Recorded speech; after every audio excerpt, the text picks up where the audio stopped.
look, man, I stand by my word. I'm like, I'm not gonna do something that I don't feel is deserved, right? Yeah. Done is better than perfect. Yep, exactly. Don't think it needs to be perfect, because you know how many times real deals change, bro? Like 7 times. Really? Oh yeah. Okay. It doesn't really mean anything unless you do it on the competition mats. Totally.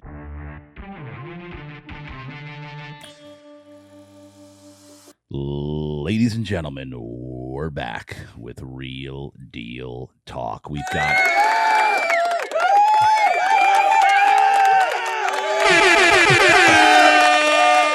oh man, come on. The crowd is in the house. We got a packed crowd in here. You just heard from this is a very, very special day because we have basically a celebrity in the house. An American Jiu Jitsu black belt celebrity in the house. Sloan Clymer, ladies and gentlemen, is in the studio. We're going to break it down. This guy is incredible. I'm hearing incredible things about him. Sloan, welcome to the show. Thank you. Thanks for having me. Let's go. I'm excited about this. So this meeting happened indirectly through, I need to shout out Epic Fighting CEO Jason Stewart. I interviewed one of his fighters, Alan Aker, a.k.a. Dr. Evil, who is Sloan's student with Jiu Jitsu. And Alan Aker, if you haven't watched that interview, check it out. It's one of the funniest freaking fighter interviews I've ever done. And Alan said, dude, you got to interview Sloan. And I'm like, who's Sloan? He goes, oh, bro, he's like the guy. He's like the #1 jiu-jitsu guy in all of San Diego right now. How do you feel about that? What he said, you're the #1 jiu-jitsu guy right now in San Diego. I mean, I don't disagree with him. Here we go, baby. And I said, and then I started because he said you recently were rolling with somebody who's really good, and you were just like tapping him out at will. Do you remember who this was? And I don't remember the name right now. And this is a very well-known name in San Diego. I don't know if we can. I mean, there's a lot of people, I'm sure. Yeah. Can we name names? Can we go down? No, it's best not to. You Okay. know what I mean? People get salty over stuff. They get salty. That. Yeah. It's not. It's a kind of protocol in the gym when you're training with people. It's like you don't tap and tell. Like you don't tap people and then go tell people about it, because it's like, now if you do it in competition, that's different, right? Everyone's there to see it. It's you have free reign to do whatever you want in competition, but in the gym, if you go like submit somebody and you go like tell people like, yeah, I tapped that dude the other day, it's kind of like, it's bad etiquette. You know what I mean? It doesn't look good. And it like even worse, like some guys will come in and they'll set up their phone camera right before they start rolling. Yeah. And it's in the gym, and then they'll submit someone, they'll post it to their Instagram. And it's like, it doesn't look good to do things like that. It's like, unless we're in competition, when we're in the training room, we're in there to get better anyway. Of course, so like, you can kind of get an idea of who you're better than, right, in the training room, and maybe you beat somebody up who also is really good, but it's like, it doesn't really mean anything unless you do it on the competition mats. Totally. You know what I mean? Yeah. We're all in there to get better. I'm glad I brought that up because I had no idea. That makes sense. Yeah. It's almost like the powerlifting world. My immediate analogy is powerlifting, because I didn't powerlift. I didn't compete, but I was in the powerlifting world for about a year, and I learned that it doesn't matter what you do in the actual gym. It only matters when you're actually on the platform in competition. Yes. Because it's a whole different ballgame. Exactly. When you're under pressure, when you have to make weight, it's a whole different ballgame. So it kind of seems just like that. Yeah. Like, oh man, I had this total over here. I squatted this much. I deadlifted this. Yeah, okay. Well, what would you do in the platform? Yep. So same thing. You can't. So it's fascinating. Yep. So your nickname is the Caveman. The Caveman. The Caveman. Yeah. All right, let's get into this. Call me Caveman or the Caveman. I never Caveman. Really. Yeah, I never. Who really gave this to you? How long have you had it? And okay, why? So it's a long story, but perfect. We'll go back from the beginning. Okay? We got time. When I was a little boy, my dad and my family, we moved out of this neighborhood into kind of in like the boondocks. We were surrounded by cornfields. In Indiana. Yeah. And my dad was always he was a bodybuilder for years. Oh, he was. Weightlifting fanatic, martial arts fanatic, my whole life. Even, long before I was born, my dad was, I mean, he was heavily involved in lifting weights and martial arts. So did he ever compete in bodybuilding? Yeah. Oh, he did. Yeah. He competed in bodybuilding. Nice. Yeah. Yeah. He's got like a big first place trophy. Really? Yeah, at our house. What did he win? Do you remember what he won? Mr. Indiana. Oh yeah. Yeah. Nice. Yeah. I think that's what it's called, right? Yeah. So, but yeah, he was super into it for a long time. And so we moved into this house when I was like 5, 6 years old. And my dad had a little like pole barn built in the backyard, just to make his own like home gym. He always wanted his own gym. Yeah. And, so he put, the weights back there. He put a mat space, hung a heavy bag, all that stuff. And then he and his buddies, they all started training out there on the weekends, and they were training, boxing, kickboxing, Jiu Jitsu. This is right around the time that like UFC was starting to blow up. Right. And right now you are 32. I'm 32. 32. Okay. Yeah. Right. And this was all when I was like, 7, 8, 9 years old. Yeah. And, so this barn that my dad had built, it's very rugged, doesn't have air conditioner, doesn't have, doesn't have heat in the wintertime. Yeah. So it's like in the wintertime, it's freezing cold out there. In the summertime, it's blistering hot.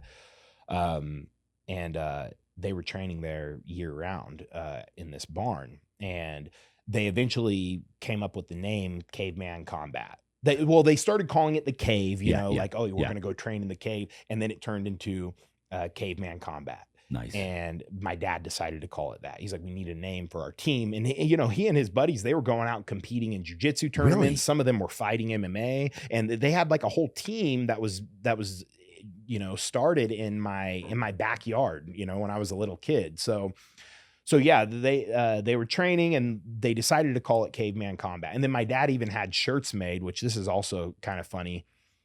I love drawing. Yeah. From the time I was a little kid, I've always loved drawing pictures. And so I was, maybe 7 years old or something. My dad was like, hey, I want you to draw me a caveman. And he was like, what better like logo for the shirts than to have my son draw like a rugged little caveman. So I drew a caveman for him as a little kid. I still got some shirts to this day. I should have wore one. Yes. And it's just the caveman on the front of the shirt, and it says Caveman Reality Combat and Conditioning. And on the back it says the original no holds barred fighter. And so it's funny, like they all wore these shirts whenever they would go out and compete. I think they might have even had like the rash guards made and stuff. So they would compete in that. And as I got older, I wasn't really into the martial arts when I was little. Like my dad tried to push me into wrestling. I wrestled like a couple seasons, I think. And it didn't take, you didn't like it? Yeah, dude. For me, like what I remember, the reason I didn't like it was because I was like perpetually confused. There was too many rules, too much structure for me, like them trying to explain to me like, how to get points as in wrestling, how to pin somebody. I was always kind of like, what? Like what? I remember just going in there and just feeling confused and lost, and like I didn't like it, And so eventually my dad pulled me out of it. I just wanted to.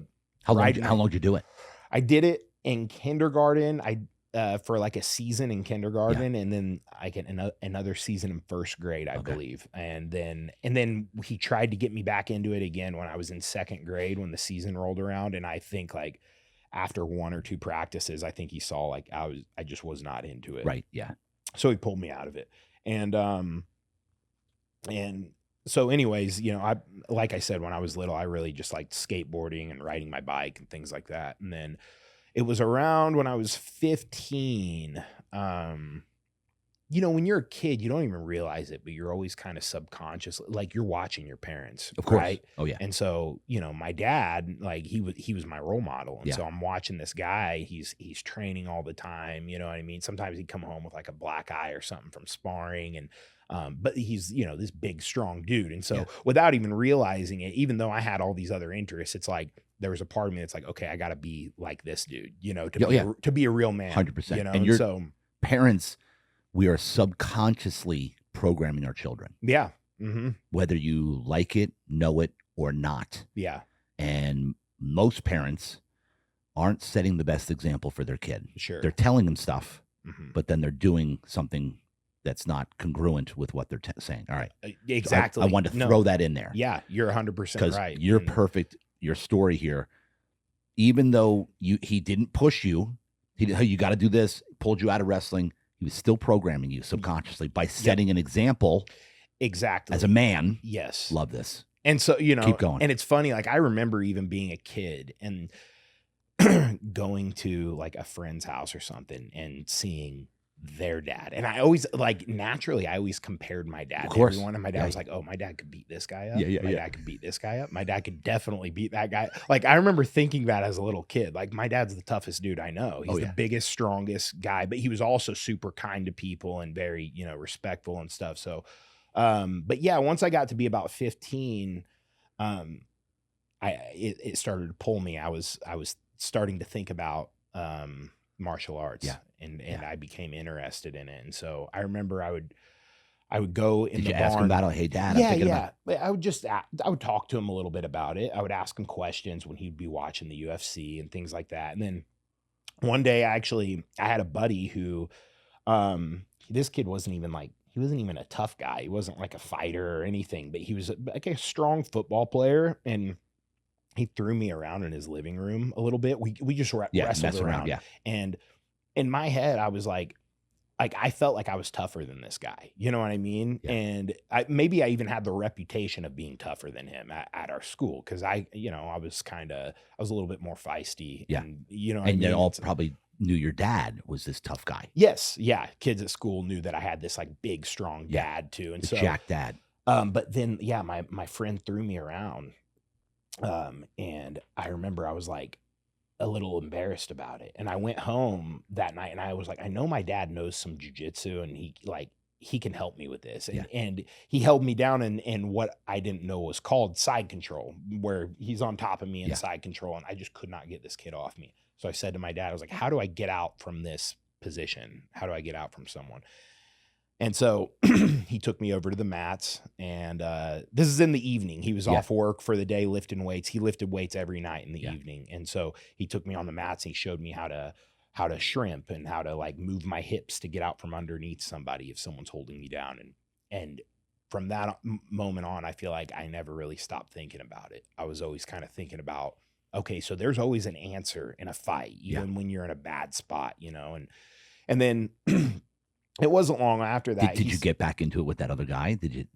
No, I never got him back. What? Never got that kid back. Yeah. But he was a friend. Yeah. Yeah. He was just a buddy. Messing around. Yeah. Yeah. He was just a buddy in high school. We were just playing around wrestling in his living room. And I thought I could like throw this kid around, but he actually threw me around. Wow. And I was humbled in that moment. I was like, okay, that's not and so this guy, do you remember his name? Yeah, Cody Ryan. He doesn't even have social media. Are you serious? Yeah, this kid doesn't even have social media. What's wrong with him? I don't know. I haven't seen the guy in years. I don't even know what he's up to. He's just, some small town guy from Indiana. So Cody, is it safe to say, was the one that sparked?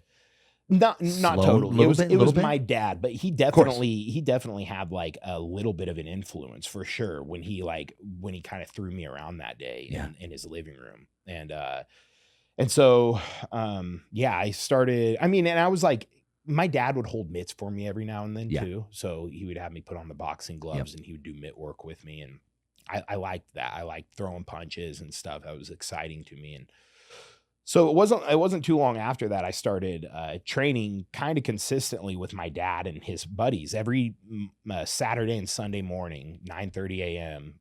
like clockwork. They were in there training in the barn. They were either doing boxing, they were doing jiu-jitsu, they were rolling. They were also every Saturday and Sunday morning, they would also do strength and conditioning though. So it was like 2 hours. Wow. We would be out there just grinding. Yeah. And I started joining them. Every weekend. And you were how old now? 15, 16? I was about 15 when Okay. I started going freshman. out there with them. Yeah. And I fell in love with it. And so, as years went on, I kept on. What'd you love the most? Boxing, kickboxing, jiu-jitsu? My first love, the first thing that excited me about fighting was punching someone in the face. Yes. That was it. I don't even know if you'd call it boxing. It was just like, I just wanted to hit people. I wanted to use my fists. There was something that felt very natural, but I also really liked strangling people, like from the beginning, like the two things that I remember excited me the most about fighting was the physical act of punching and choking people. I didn't really care about anything else. I didn't really care about arm locks. I didn't care about kicking. I hated kicking. And my dad was really trying to get me into leg kicks. He's like, leg kicks are brutal. You can wreck a dude if you know how to throw a good leg kick. And he would make me get on the heavy bag and throw leg kicks. And I remember it, like, for a long time, it pissed me off that my dad was making me do this, but because I just wanted to punch, I just wanted to box, and my dad was like, "No, if you're gonna be out here training, you got to know how to kick somebody." And then after a while, I kind of got into it, and I started to like that aspect of it as well. Were you getting in fights at school at all? Like how was it going? Yeah, I was a little bit feisty when I was growing up. I mean, I wouldn't say I was like a total troublemaker, but I definitely got in some fights. Any other sports or just fighting? No, not really. So I mean, when I was really little, I played football, but I hated it. I never liked any sport, man. No kidding. I'm not into sports at all, bro. Wow. Like none of them. I'm a weirdo, dude. I like bikes, skateboards, drawing, art, reading, writing. Yeah, that is weird. I like playing with my nunchucks. I have nunchucks that I play with all the time. I got I ride a unicycle sometimes too. I got a unicycle in my car right now. I swear. Yeah. So yeah, I've always been a weirdo. I've always been interested by just weird stuff. Not like your typical American who likes baseball and football. That's not my thing. So then 15, you're going on, you're training more and more. You loved punching, loved choking guys. Yeah.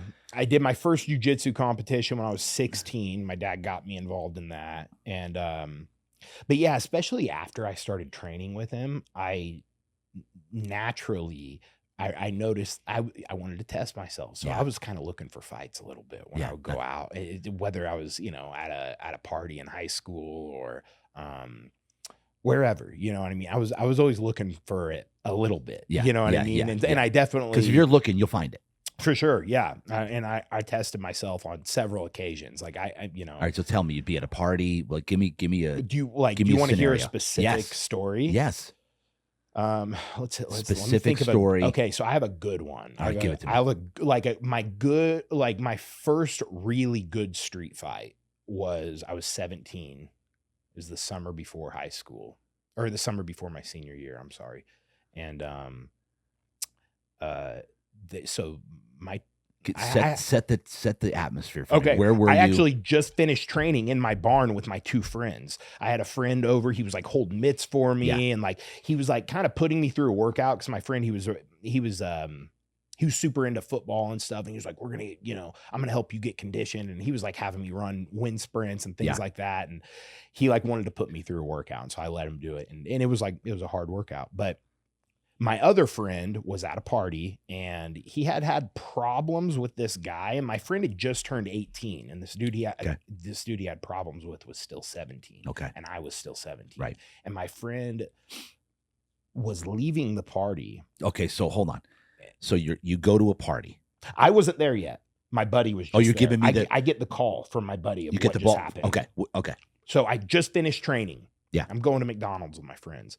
I get a call from my friend Garrett. He goes, "Dude, I just got sucker punched by Austin." And he's like, I tried to run after him, but people broke us up. And he's like, I realized I'm 18. If I punch this kid, I might go to jail. And he's like, what do you think? And I'm like, yeah, you might. I don't know if the cops get called. Like maybe that's not a good idea to beat up this. He's a minor technically, and you're technically an adult. That is kind of it could be sketchy. Yeah. And he's like, "Will you come up here and beat him up for me?" And I'm like, "Yeah, I'll be right there." I'll be right there. So I drive up there. He didn't have to ask you twice, huh? No, he didn't have to ask me twice. I was down. And so I show up, and this kid, Austin. Did everybody know that you were coming? They announced, "Hey, Sloan's coming"? I don't know. Did you already have a reputation of being a badass? A little bit. Yeah, a little bit. Like people knew that I didn't mess around, that like I would scrap, and you could fight. Yes. And so I showed up, and this kid's standing out in the street and like walks up to me, and So he knew you were coming. He at some point he knew I was coming, I think, and he was like ready for it. He was ready, and he shows up. Was he a tough guy? Like a kinda, yeah. He was kind of a rough kid, and he was a good athlete too. He's a strong dude and stuff, and so we square up in the street. So you show up. Hold on a second. So you show up. Now, did you drive up? Did you pull? Yeah, my buddy drove us there. My friend Seth drove us there in his Mustang. Now give me your thought process on the way there. Is your adrenaline starting? Oh yeah, my adrenaline's going. Yeah, I'm nervous. My adrenaline's pumping. I'm shaking, but I'm thinking like, yeah, as soon as I see this kid, I'm punching him. I mean, no ifs, ands, or buts. He just hit my friend, so I have to do something about this. Yeah, and I wasn't going to let it slide. So we pull up, I get out of the car, I see him, and so my friend pulled up on the side of the street. We're in the middle of the street approaching each other. Yeah. And I remember approaching each other. Yeah. I remember my last thing I said to him right before I hit him, I said, "You want to swing on me too, bitch?" Because he just hit my friend, you know? So I'm like, "You want to swing on me too, bitch?" And I hit him.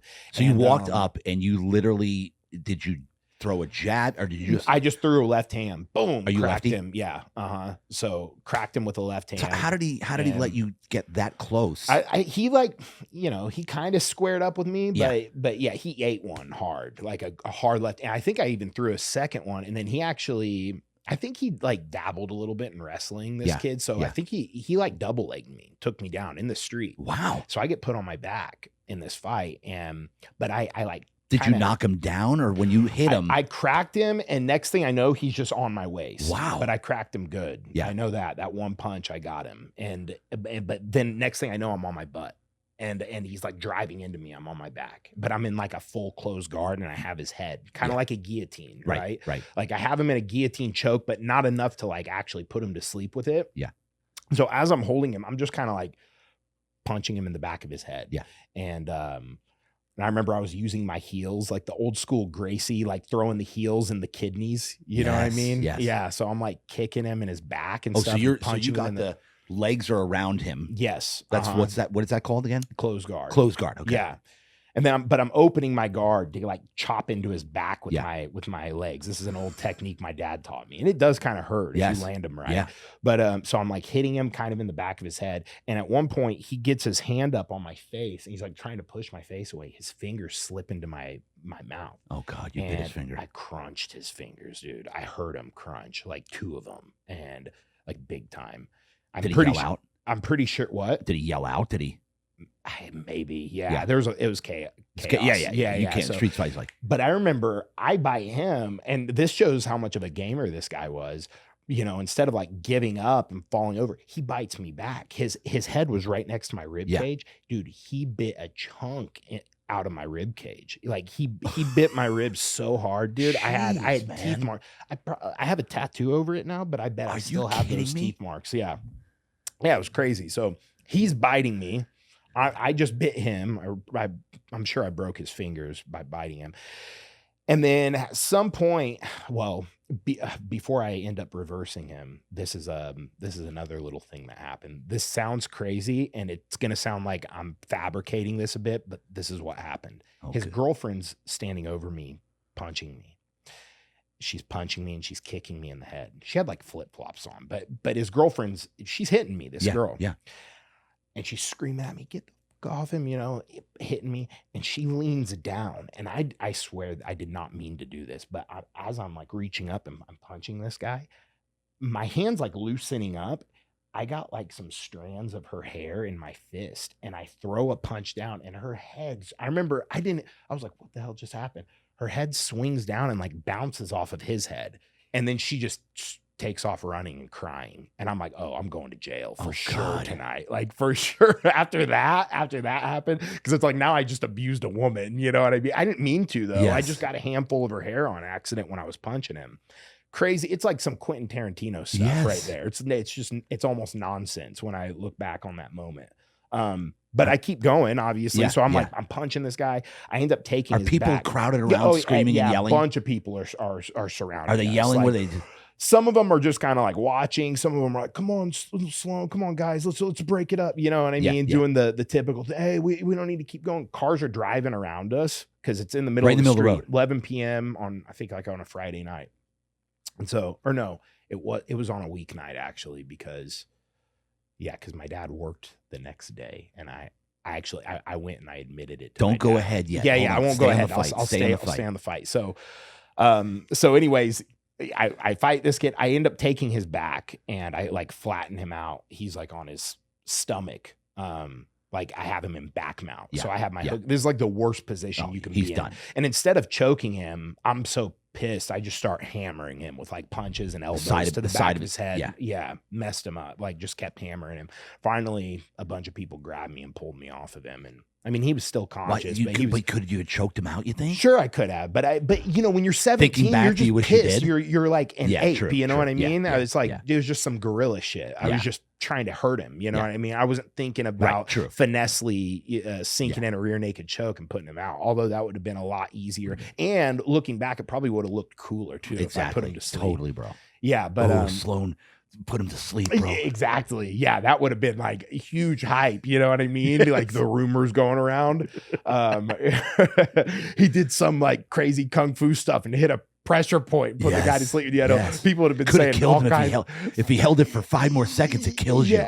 Yeah, right. That's how it all works. Yeah, but no, I just hammered him and just so when they pulled you off, was he just still on the ground? He worked his way to his feet, and I remember he was kind of bloodied up. His eye was all swollen and stuff, and I remember he was like looking at his fingers, and I walked up to him.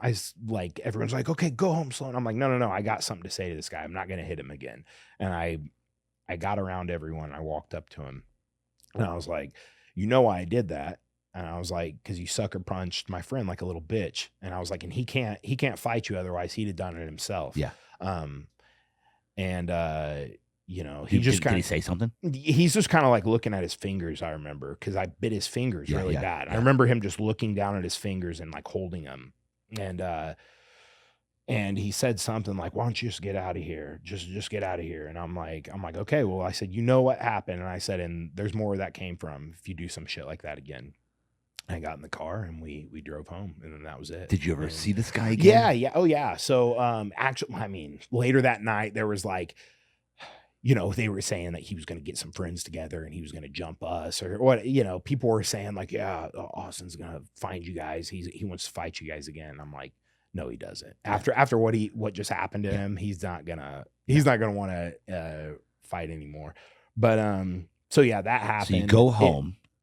I go home. Yeah. I go home that night, and I just go. I go pass out. And now, were you bleeding on the side? Yeah, dude, I was a mess, bro. I had road rash all over my elbows and my knees. Yeah, because you're on the concrete. I mean, it was. I remember showering. I was like crippled for 2 weeks from it because the skin was just gone on my elbows and knees. And on my back a little too, because I was in the middle of the street, and it was like I had like a tank top on, but it got like pulled up, and my back was being scraped on. It's like a cheese grater when you're on asphalt, you know, on bare skin. So yeah, I was pretty roughed up after that fight. I did not come out of it unscathed. And the next day though, you know, I like showered, and I remember thinking, did you talk to your dad that night or no? No, because I didn't get home until 1 a.m, I think, or something, like 12:30. Did you party afterwards? You just go right home? No. I went back to my buddy Dylan's house for a little bit and just kind of like gathered myself, and I didn't want to go straight home just because I didn't know if they were going to get some friends to come try to fight us again. And I still had my buddies with me. And I was like, so we'll all stay together for now. Just in case. And just in case we got to fight these guys again, you know. But nothing came of it. They didn't do anything about it. And then it was like around 1 a.m, I went home. And I laid down and passed out. And then the next morning I got up, and I'm thinking like, I don't know what's going to happen. Maybe, you know, in Indiana, or at least where I was from, people didn't call the cops. Like, for the most part, that was always like pretty standard. You don't call the police. If you're, you know, I never called the cops on anybody. Like, I'm like, no matter what. Still to this day, I would never do it. It's like the ultimate sin to me to call the police on someone. And so I didn't think I would get the cops called on me, but I thought maybe there was a chance, right? I thought like, I messed this kid up. I bit his fingers. He definitely had to go there. He for sure had to go to the hospital. You know, his face got messed up. And so, did you ever find out what happened to his fingers? Like how bad you? So, well, yeah, I'll get into that in a second, but I'm thinking, if some cops show up to my house and I don't tell my dad first what happened, he's going to be really pissed at me. And so I found my dad. He was working He was a UPS This is man. the next day. Yes, the next morning. My dad at 3 p.m. every day, he would eat lunch on Broadway at either like the Burger King or the McDonald's. So I could always go, like, no matter what, at where I was or what was going on, I always knew at any day, 3 p.m. Monday through Friday, I could find my dad at 3 p.m. on Broadway at either the Arby's, McDonald's, or Burger King right there in this big parking lot. And I would sometimes I'd just go surprise him and just go eat lunch with him. You know, I would just like find him and I'd go sit and eat lunch with him. And so I found him. I didn't like call him or anything. I just drove up there. I see my dad. I see his big UPS truck and he's sitting in the McDonald's.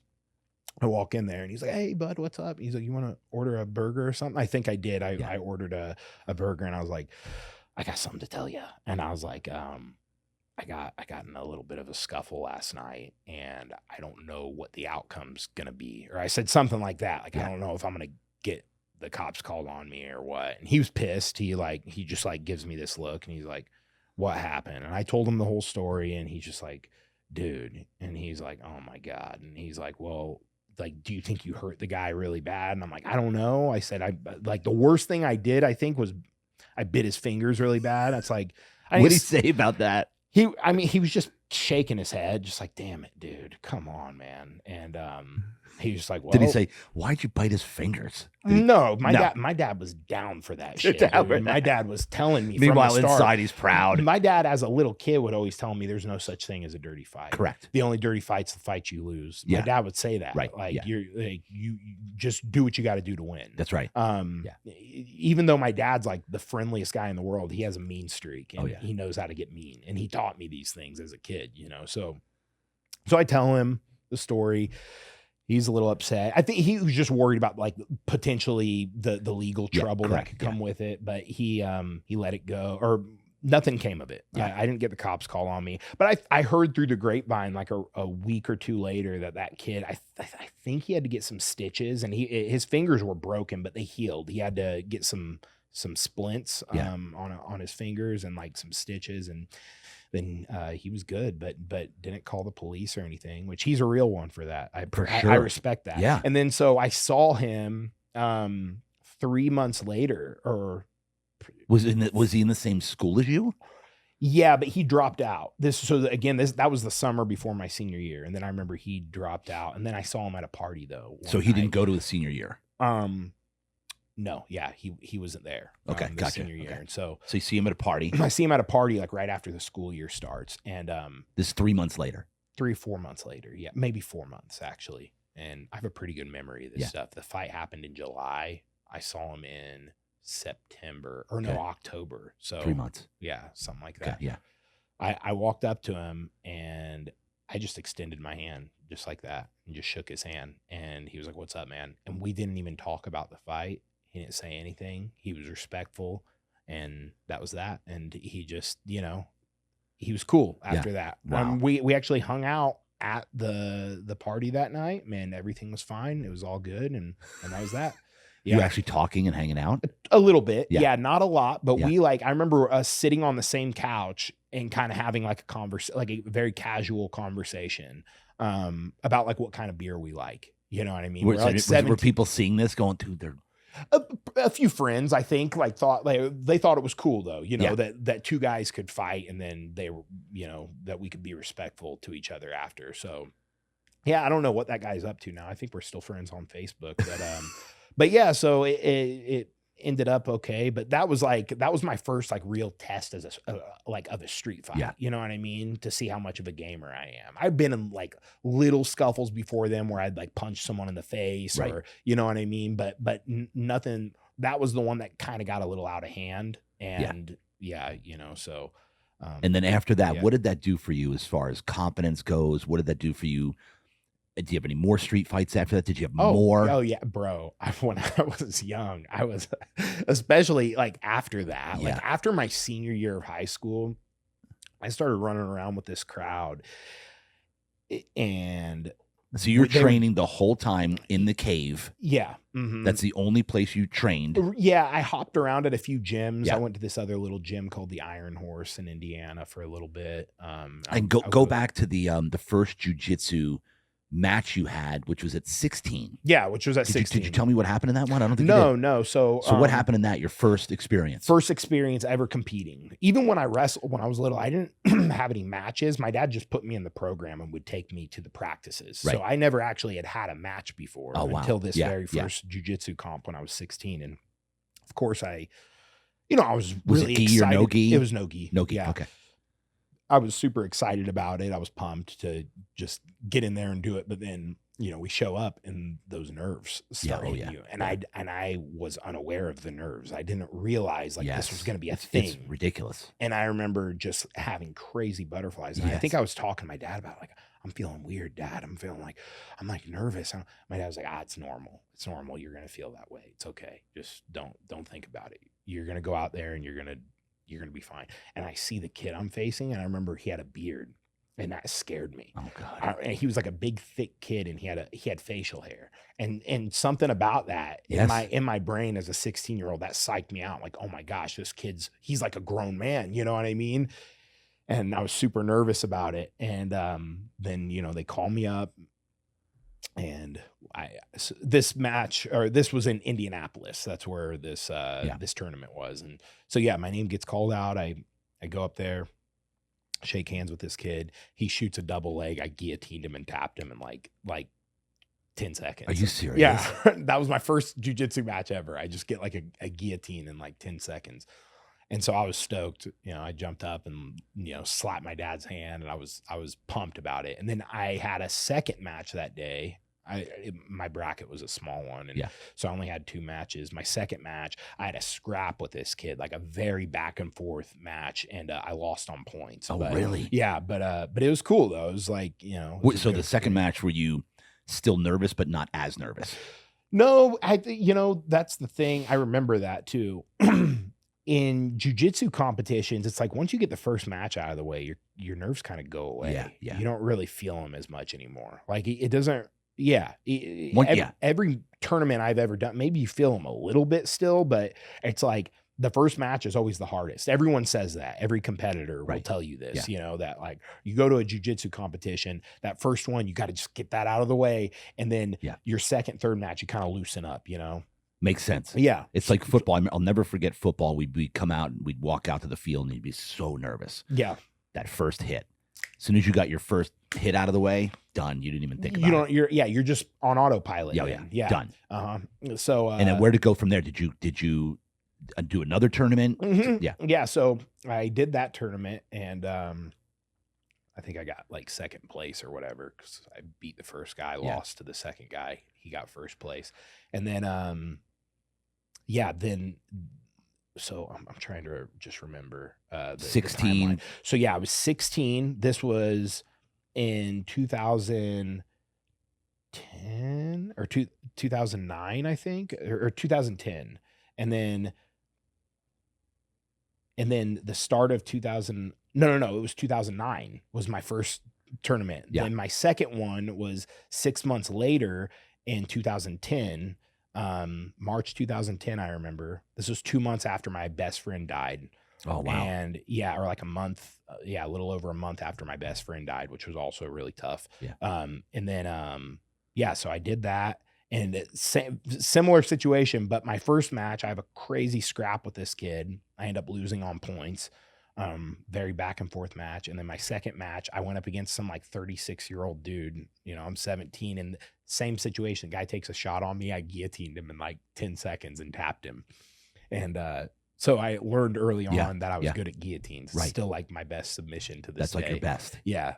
And, what happened with your friend? What happened there? So I had a friend. It's interesting. He's actually from California, but he moved to Indiana when he was in 7th grade. And right when he moved to Indiana, we became really close. And he moved out here with his family, with his mom and his 2 brothers. And they first and foremost, I want to thank everybody for watching, for listening. I cannot tell you how much I appreciate you, the feedback, the love. So if you want to support the show, we have a company, Real Deal Wellness. That's our wellness center. It's a membership base where you pay $99 a month, have unlimited access to red light therapy, cryotherapy, compression therapy, halo therapy, as well as massage chairs. Also, Real Deal Sleep's our mattress company. But again, we can't thank you enough for subscribing and for sharing the show. Continue to do so. We love you. Thank you. Have a nice day. Yeah, we became really close friends. He came to my school. He, you know, his mom bought a house near in the same district of like where I lived. Right. And so me and this kid, AJ Kistler's his name, we hung out all the time. He's just one of my best pals.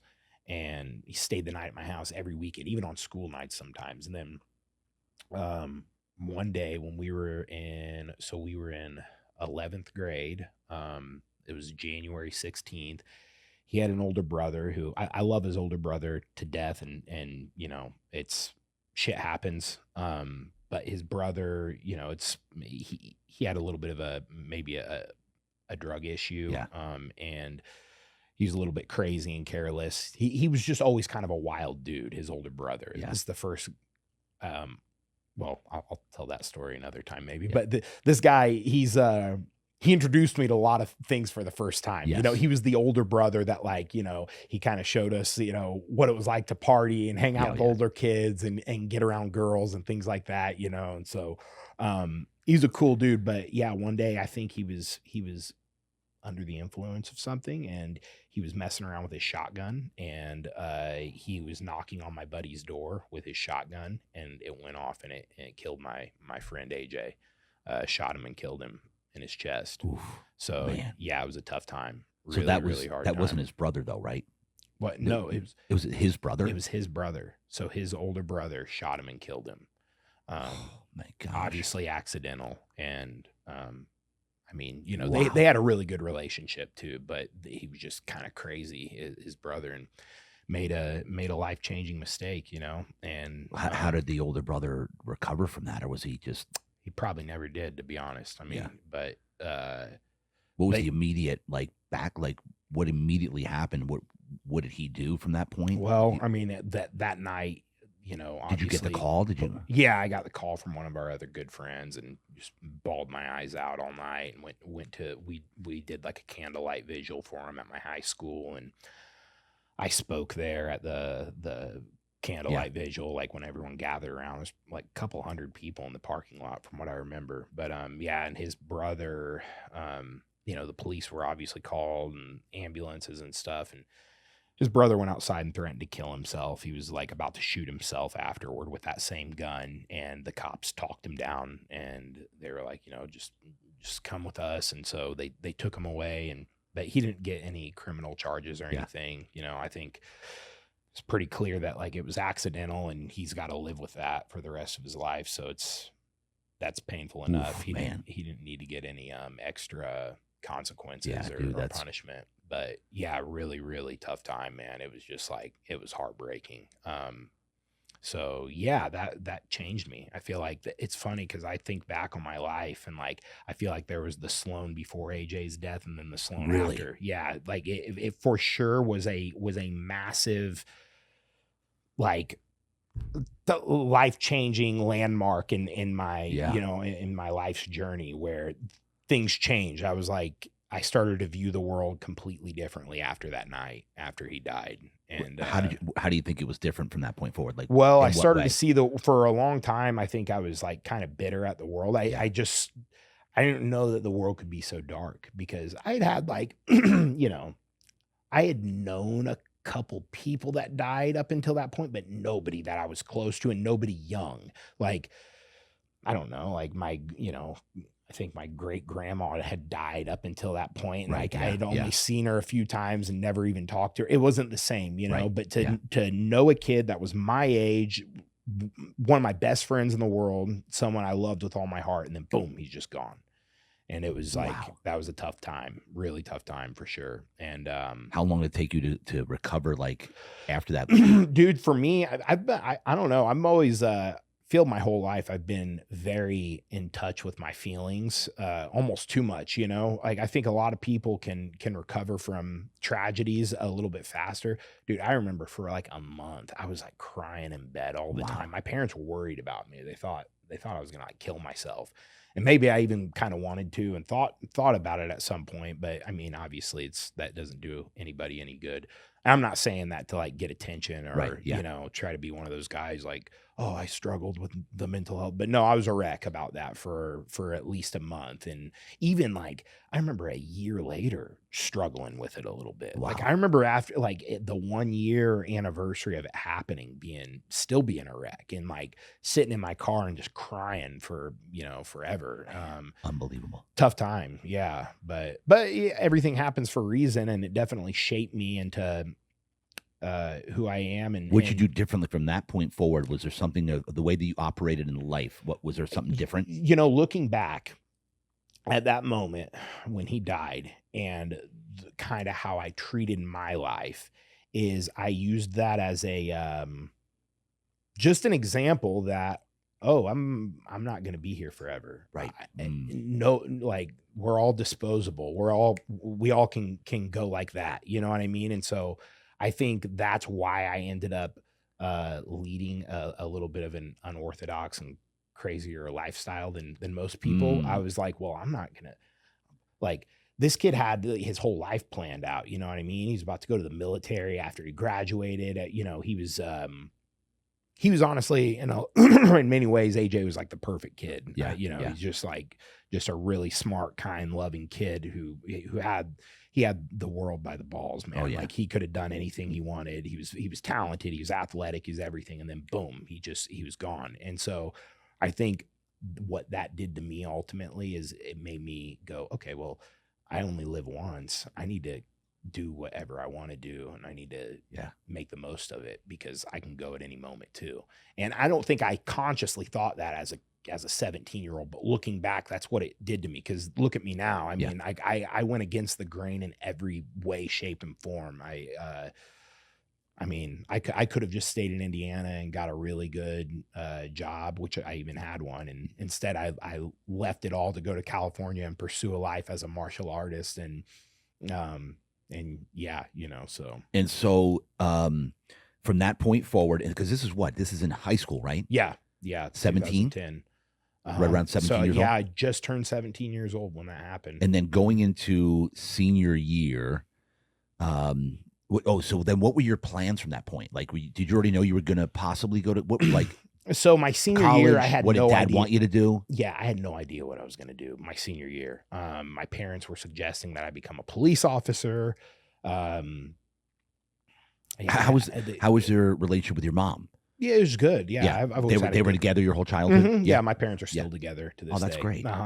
Yeah, so do you have any brothers or sisters? Yeah, I do. I have, well, for my dad's previous marriage, I have a first brother. My mom's previous marriage, I have a half sister, and then I got my full sister that she's 2 years older than me. My parents had her. Where's she at right now? She's in Indiana. Oh, okay. Yeah.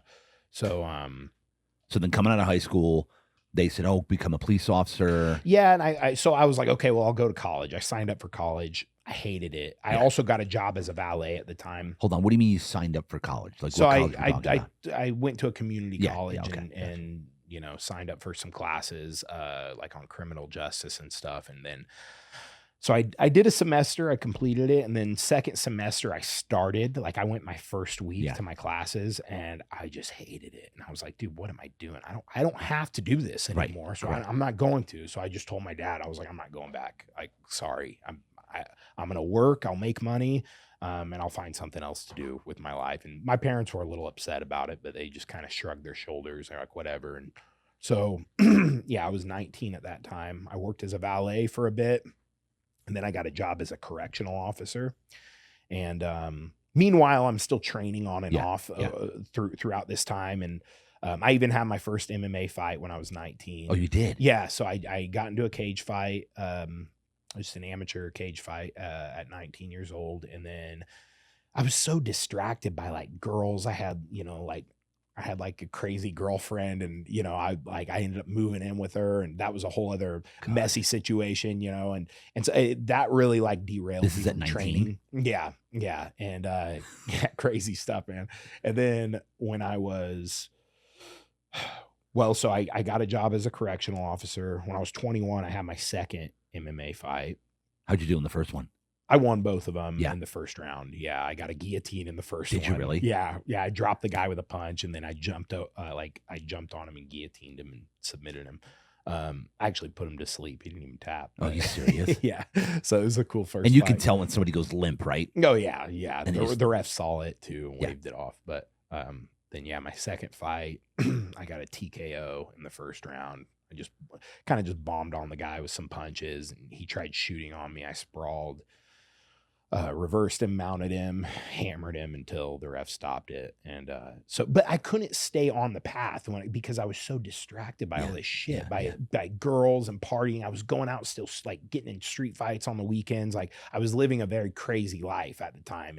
And so street fights, so would you just go out and like be looking for them? And kinda, yeah. Like I like to say that I never started them, but I was always a willing contestant. Yeah. Like I was looking for it. If they even looked at you at all in a funny way. If they'd have to at least say something usually, maybe if they looked at me funny, but usually they'd have to say something or initiate it first. But so did you have a reputation at this point? Like, oh yeah, people knew. By the time I was like 20, everyone knew that like, if Sloan comes around, you better be on your best behavior. He's the guy to do it. He's the guy that's gonna he will punch anybody here, and he doesn't care how big or how small they are. I didn't discriminate too much. I was kind of wild. But what happens is then you get guys with egos, which is all guys. Oh yeah, I loved those ones. But fighters that actually want to take on the champ. Mm-hmm. Yeah. Right. Yeah. That would kind of nudge you a little bit. Did you have those? Oh yeah, dude. Yeah. I had a lot of situations where I beat somebody up that was just kind of testing me. You know what I mean? Yeah. They bro, you think you're so tough? Yeah. They get a little drunk and start running their mouths, and next thing I know. So give me a scenario like where a guy's drunk and he starts running his mouth. Like, let's see. Oh, dude, I heard you're a tough guy, huh? Heard you like beating people up. Huh? Oh God, dude. Do you give them a warning or like, bro, listen, you don't want none of this? And if they keep going, okay, cool. When I was young, no, there was no warning. Like if you came up, it was like we were fist fighting right there. I mean, would they have to challenge you or anything or no? Okay. So here's another fun fact about me. Okay. And people are gonna laugh at this, but I was actually a pretty talented rapper. Are you serious? Yes, I rapped a lot. Come on. Like I could freestyle really good as a young kid, and like I was good at it. I'm not just saying that. Yes, I have like old videos of me from when I was no younger. way. Yeah, dude. And I was at a party one day, and this dude, this other white boy at this party, he's all tatted up and stuff. He was freestyling. He was pretty good. He wasn't bad, and I tried to kind of just in the most friendly way. I joined the circle. Him and another guy were freestyling. I start freestyling with him. And then this dude like turns on me, and he kind of turns it into a battle, and he starts dissing me while he was freestyling. And so I happily obliged. I was like, okay, we're going to freestyle battle. So we're going back and forth. And this dude gets like super heated, and he's like in my face, and everyone at this party surrounding us, watching us freestyle battle. And then he's running his mouth, saying all this stuff. And I said to him, I started to get like, my heart was racing because I was thinking this dude's getting a little too close to my face. And I noticed I was looking at his chin thinking about punching it. I wasn't thinking about like rapping anymore. And it wasn't because of what he was saying. It was because of how intense he was getting, you know? It was like, I was like, this dude's taking this shit way too seriously. So I put my hand on his chest and I said, you're taking this too seriously. And I was like, we were just having fun. You need to calm down. And he's like, what? You can't fucking take the heat or something. He's like getting all gangster on me. He's like, you can't fucking take the heat. You can't, you being a bitch, you bitching out. I was like, you're not going to call me that. Okay. And at the time I had a pending charge for another fight I got into. So my dad told me that night when I went out, he knew I was going out to party, and he said, don't get in any trouble. You remember you have this pending charge for this other fight I had gotten into. And he's like, don't do anything stupid, because if you get arrested for fighting again, you're in a lot of shit. You know what I mean? So I specifically did not want to fight that night.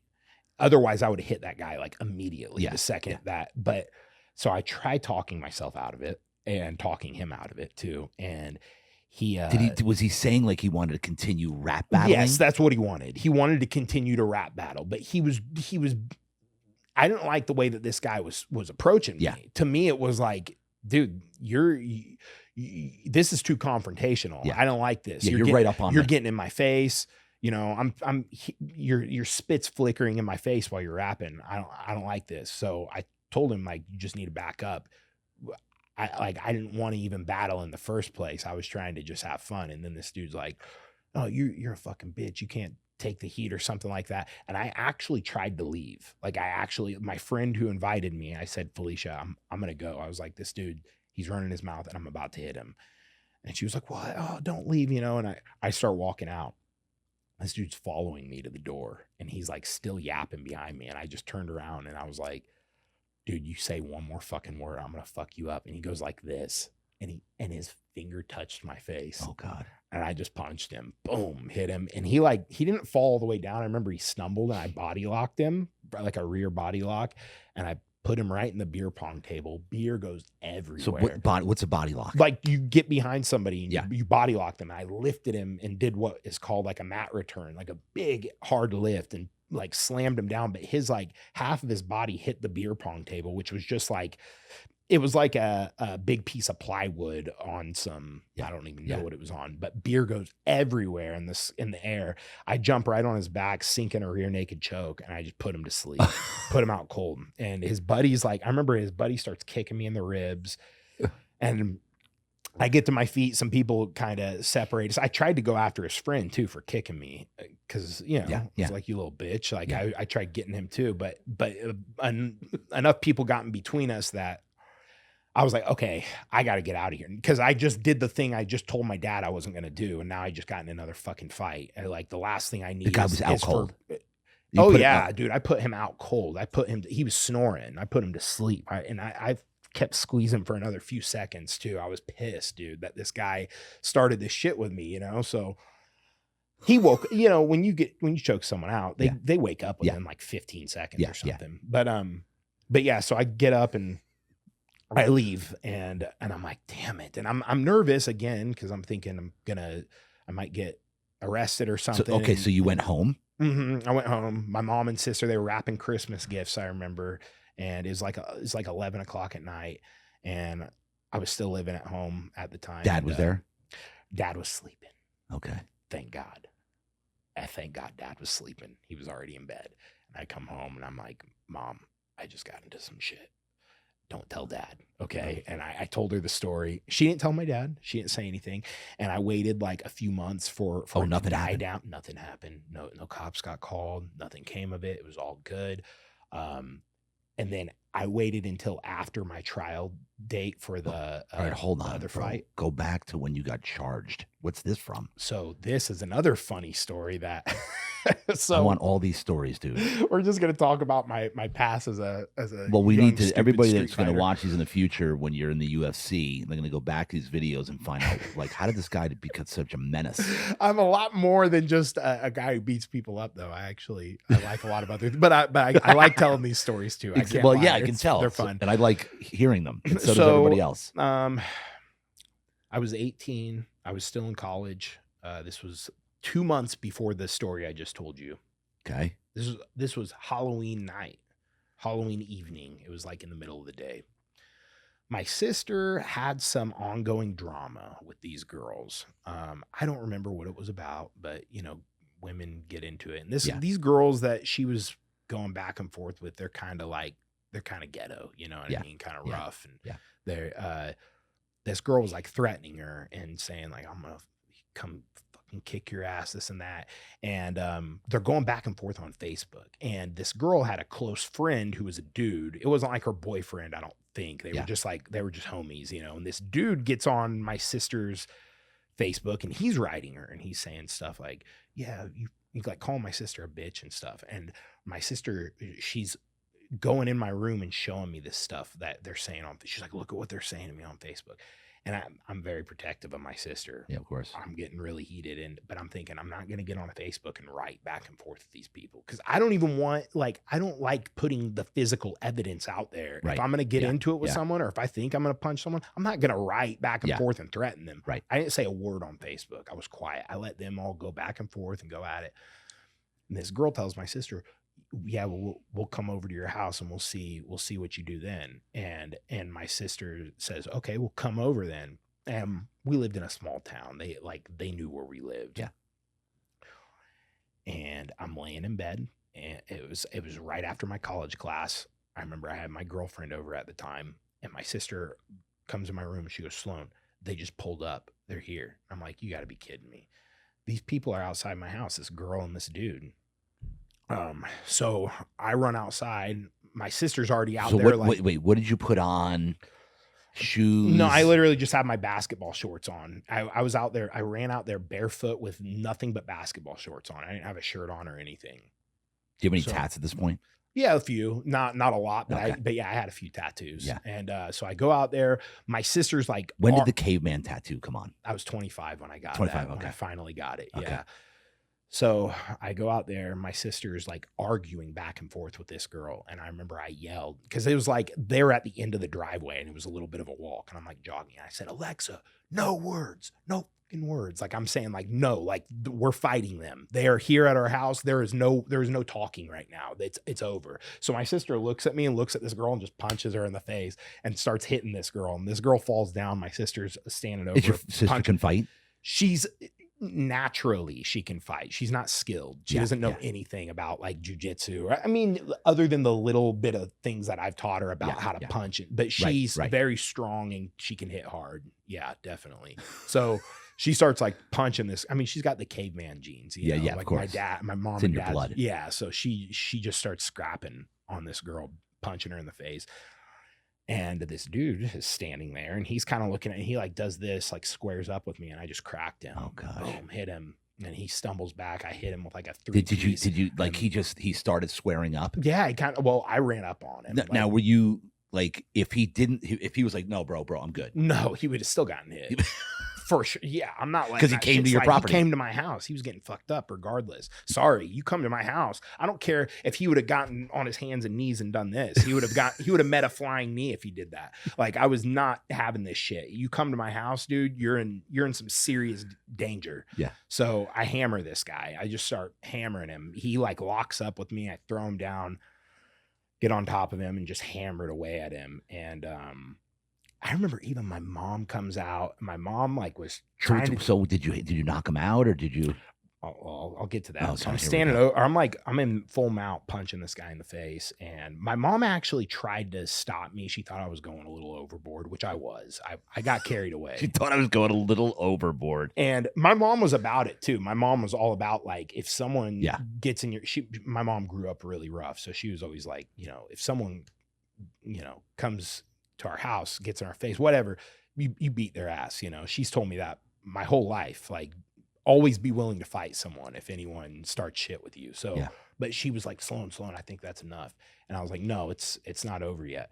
And then I see my sister has already done beating this girl up and this girl stands up. She's like bleeding a little and she's like still talking shit. Like she's like yelling at my mom and my sister as I'm hitting this guy. This is no bullshit. No lie. Oh gosh. I look over and I see my mom punch this girl. Shut up. And this girl falls back down. My mom gets on top of her and starts hits this girl like a 3-piece. Boom, boom, boom. So meanwhile, I'm still on top of this guy and I'm seeing my mom beat this girl up. And then he like turns and gives up his back and I just choked him out. Just put him to sleep. Choked him out cold. And then I get up. I don't even like saying what I did. It's like kind of, it's a little too brutal, but yeah, like he was still unconscious. I like smacked him in his face a couple times. Oh, and gosh. I can't get charged for this, can I? This is like 12 years ago. No, yeah. No, I don't think so. Yeah. Right. What's the statute? 7 years? Well, if you were already convicted, you don't get convicted again. Okay, perfect. Yeah. Okay, cool. So anyways, so yeah, I'm like smacking this guy in the face and he had a hoodie on. I grabbed him by his hood and he's like kind of waking up, but he's like face down, you know? And I just start dragging him like to get him in his car. I was like, now you learned your fucking lesson. Don't you ever come back here. And I'm like dragging, he's like walking on his hands and knees, you know, all messed up, bloody. I throw him in the car. What about the sister? And so my mom finishes beating this girl up and this girl's like kind of bloodied up. And then I guess like the neighbor called the cops or something. And like before we know it, like some sheriff shows up and he's like, what the fuck happened? You know? And they're all still there. And so the cop, I was like, to me, I was thinking I'm good because this was on my property. Yeah, they came on my property. Yeah. And the cop was like, bro, he said that fight was over 40 punches ago. He's like, what were you doing? And did he see it, or did he just going by what people said? He's looking at the guy's face. Oh, yeah. And it was not pretty. Like, I messed this guy up bad. Like, his eyes were swollen shut. Yeah, because you can defend yourself, but if you go a little bit overboard. I went overboard. And the cop asked me, he said, the guy said you like choked him. Did you choke him? That scared me. I was like, no, I didn't choke him. I'm like, I didn't choke him, but because the law sees it different. Correct. They see, if you choke someone, you see it as like attempted murder. Yeah. So I denied that. I just said, no, I just punched him a lot. That was it. And he was like, well, he's like, yeah, you mess this guy up. He's going to have to go to the hospital. And I think he might've had like a cracked orbital bone or something, but didn't need surgery as far as I know, but he definitely had a bad concussion. But anyways, the cop was like, well, I'm not going to take you to jail. But I am going to give you a battery misdemeanor. He said, if you weren't on your property, he said, I would be taking you to jail right now. He was like, but he's like, because they came to your house, he's like, I'm going to keep it a misdemeanor. But yeah, you have this court date, this and that. Did he know who you guys were? Like the cop, because it's such a small town. A lot of cops did know us. This particular cop didn't know us. Though. Gotcha. But yeah, so they, I get charged with that, and then was there a warning like, but if you get into more trouble? Well, no, that's just a known thing. Well, I was on probation. Like when you're awaiting like a trial date or something, you're on like a probation. Like you can't get in any trouble at all. Right. So, and he told me that. Yeah. So you're going to. So you actually had to still have a trial for this. Yeah, I mean, I had a court date if that's what you call it. Yeah. And so I had to show up, and we had to hire a lawyer, and this kid had a lawyer too, and basically it was like it wasn't like a civil lawsuit though, but we had to show up to court, and our lawyers talked to each other, and they came to an agreement like, hey, let's just not do anything up to either of these guys, because I could have pushed the fact that he came onto my property, and he could push the fact that I smashed his face in, and maybe he had hospital bills or something. So they dismissed it in court. Nothing came of it, and I was good. But so I waited until that day, which was in April, like 4 months after I beat that guy up at the party, to tell my dad about what happened at the party. So I didn't tell him that same day, like when we were leaving the courtroom, but I told him like a week or two later. I was like, you finally told him. I was like, hey, I wanted to tell you this. I said, but I didn't want you to worry. But I have a funny story from a few months ago that I need to update you on. And my dad's just sitting there like shaking his head like, you motherfucker. Oh my gosh. Yeah. So like I was, I'm sure I'm responsible for my dad's hairline receding over the years. Got put a lot of extra stress on him.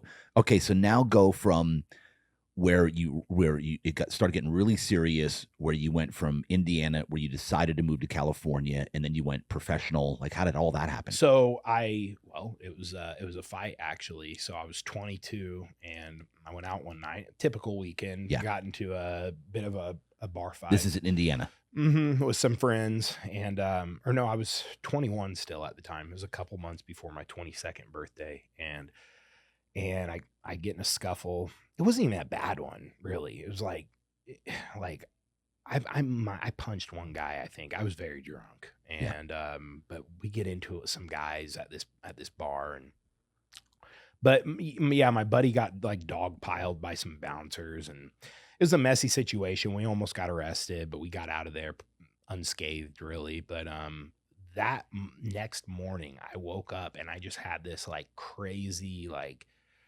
dopamine crash, or just a wave of depression. And I remember thinking, what am I doing with my life? I was a correctional officer, and it was a decent gig. It was a good job at the time, but I'm thinking, man, I don't really like the way my life's going. Every weekend I'm going out and I'm just partying, and I know I have a purpose and a passion and something I really enjoy doing, which is fighting and martial arts. And I'm like, but I'm not doing it here, other than I'm getting myself in trouble. You know what I mean? I'm going out and I'm like, I'm having a lot of close calls, and it was like becoming a typical thing to go out on the weekend and to get in a fight, or to nearly get arrested. whatever. And I was getting sick of it, man. I was like, I got to get out of here. And that morning I laid there on my phone and I looked at Apple Maps and I started looking all over the US. Where would I want to live? Where would I want to move to? And I picked I looked at San Diego. I started doing research on it and just Southern California. Yeah. If you look on the map, Southern California is as far as you can get from Indiana within the US, right? You know, aside from like Alaska, you know. And I remember like that was the big thing. Let's see how far I can get away from this place because this isn't any good for me. I picked San Diego. I go there. And this age 22. Yeah, I was 21 when I made this decision, but when did you tell your parents, hey, this is what I'm thinking of doing? Within a week or two, I started talking to them about it. I was like, so I think I'm going to move. I'm going to move to San Diego. And I think that both of them thought it was kind of far-fetched. Yeah. Nobody from my hometown picks up and moves to California. Did you know anybody here at all? So I knew one dude who was more of like, he wasn't even a friend of mine. I mean, we were cool. I would say he was a buddy, but he was like an acquaintance. Yeah. He was a friend of a friend. And he told me, I found out within a couple weeks after I made this decision that I'm going to move to Southern California. He told me, my other friend, Jacob, told me that he moved out here. He's like, hey, Puck just moved to San Diego just like last year. Yeah. He's like, maybe you could call him and ask him some questions. I called him. He said, yeah, dude, you should totally move out here. He's like, you can sleep on my couch if you want to. And that was my golden ticket. That's all I needed to hear. He said, if you want to sleep on my couch, he's like, I'll even get you a job working with the moving company that I'm at. He was like, just come out here. So I waited a few months. I saved up some money. I told my parents and my mom like agreed with it. And my dad was like, he was really skeptical. He was scared for me and stuff, but I did it. I ended up doing it. So did you get in your car? Did you drive out? Yeah. I packed up my car and I by drove yourself. Out. Didn't you have a girlfriend at the time? So I had a girlfriend who she actually passed away last year. Oh, no way. Yeah, drug overdose. Oh my gosh. Yeah, really heartbreaking. Mm-hmm. Yeah. So I hadn't talked to her in years, obviously, but yeah. So she stayed back and I drove out here. And I had a friend who drove out with me, but he stayed up in Sacramento with his aunt and uncle until I found us an apartment. Yeah. So one of my friends, Jacob, Jacob Bailey. He's been my lifelong friend.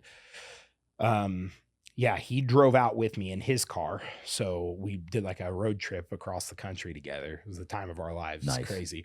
And then, he stayed. Did you get any fights on the way over? I did not. No, I almost beat a guy up in Reno though one night when we stopped in Reno and walked around. Some dude got, I don't know.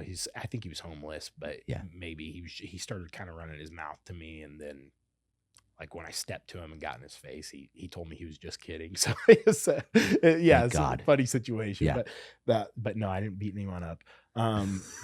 So that's good. You were growing. Yeah. So we drove to Sacramento together and I stayed with his aunt and uncle for like 3 or 4 days. He stayed there for like weeks, so I drive down to San Diego and I start working. I stay on my buddy's couch because I couldn't bring my friend to stay on my buddy's couch that. He didn't tell me my friend could come, he told me I could come. So, I just start working. And what moving company was it? Skinny Wimp Moving Company. Skinny Wimp Moving Company. Yeah, they were awful, to be honest. Was it like their workers terrible? Was it like a?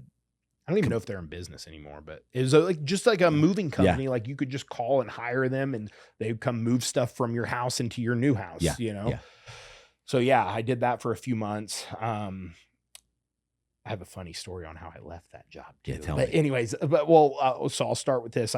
My roommate who drove out with me, he drove down to San Diego 9 days after I came down here. I signed a lease for the apartment that I'm still in to this day. No way. It's a really good apartment in Barrio Logan. It was not good at the time because Barrio Logan was rough when I moved out. Yeah. But now Barrio Logan's awesome. So I live in this apartment. My landlord's barely even raised my rent. And it's like, it's a really cool setup. And there's been a lot of improvements made to the house too. And so, I still stay there. My roommate I call him my roommate now, Jacob, he moved out a few years ago. He got a place up in North Park. But we're still super close friends. We still talk all the time. But where was I going?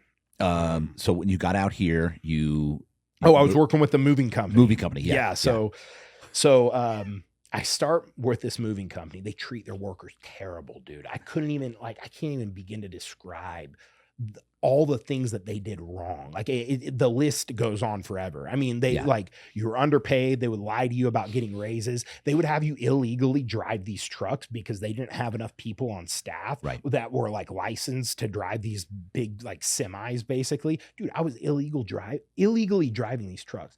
And then even worse, they didn't maintain these trucks at all. Oh, yeah. They treated them like shit, dude. So the trucks were always breaking down, always had issues. So the final straw, there was several things that was like, man, I'm about to quit this job. I'm getting this close, you know. But then the final straw was, we were driving up a mountain in Hamul, and truck full of stuff. Yeah. Okay. The truck breaks down on this narrow street, and it's broken down in a way like diagonally. Yeah, because that street getting up there is very windy. Yeah. And had we tried to put the truck in neutral, we would have rolled off the mountain and maybe died. You know what I mean? Like it was like a steep drop. And all of us are sitting there. It's pouring rain. Cars are trying to come up the hill. Cars are trying to come down the hill. They're honking, they're cussing. I gotta get to work. I'm gonna call the cops. And we're just like, we can't do anything. We couldn't move the truck, and it's totally blocking off the road. And I'm thinking, man, I gotta get to jiu-jitsu practice tonight. And I'm looking at the time. Nobody could get by. And nobody could get by. It was a nightmare. I still to this day don't know how they ever resolved that situation or what happened. It was a mess, dude. You got in a car and took off? No, well, so I'm sitting there. We're at the top of this mountain.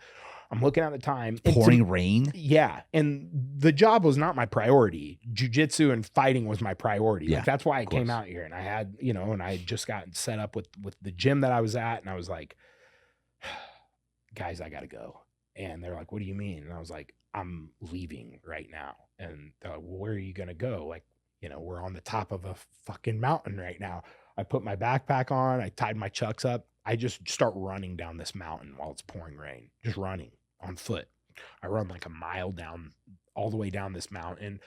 There's some business like at the bottom of this mountain that's not open, pouring rain. I just stand under the awning.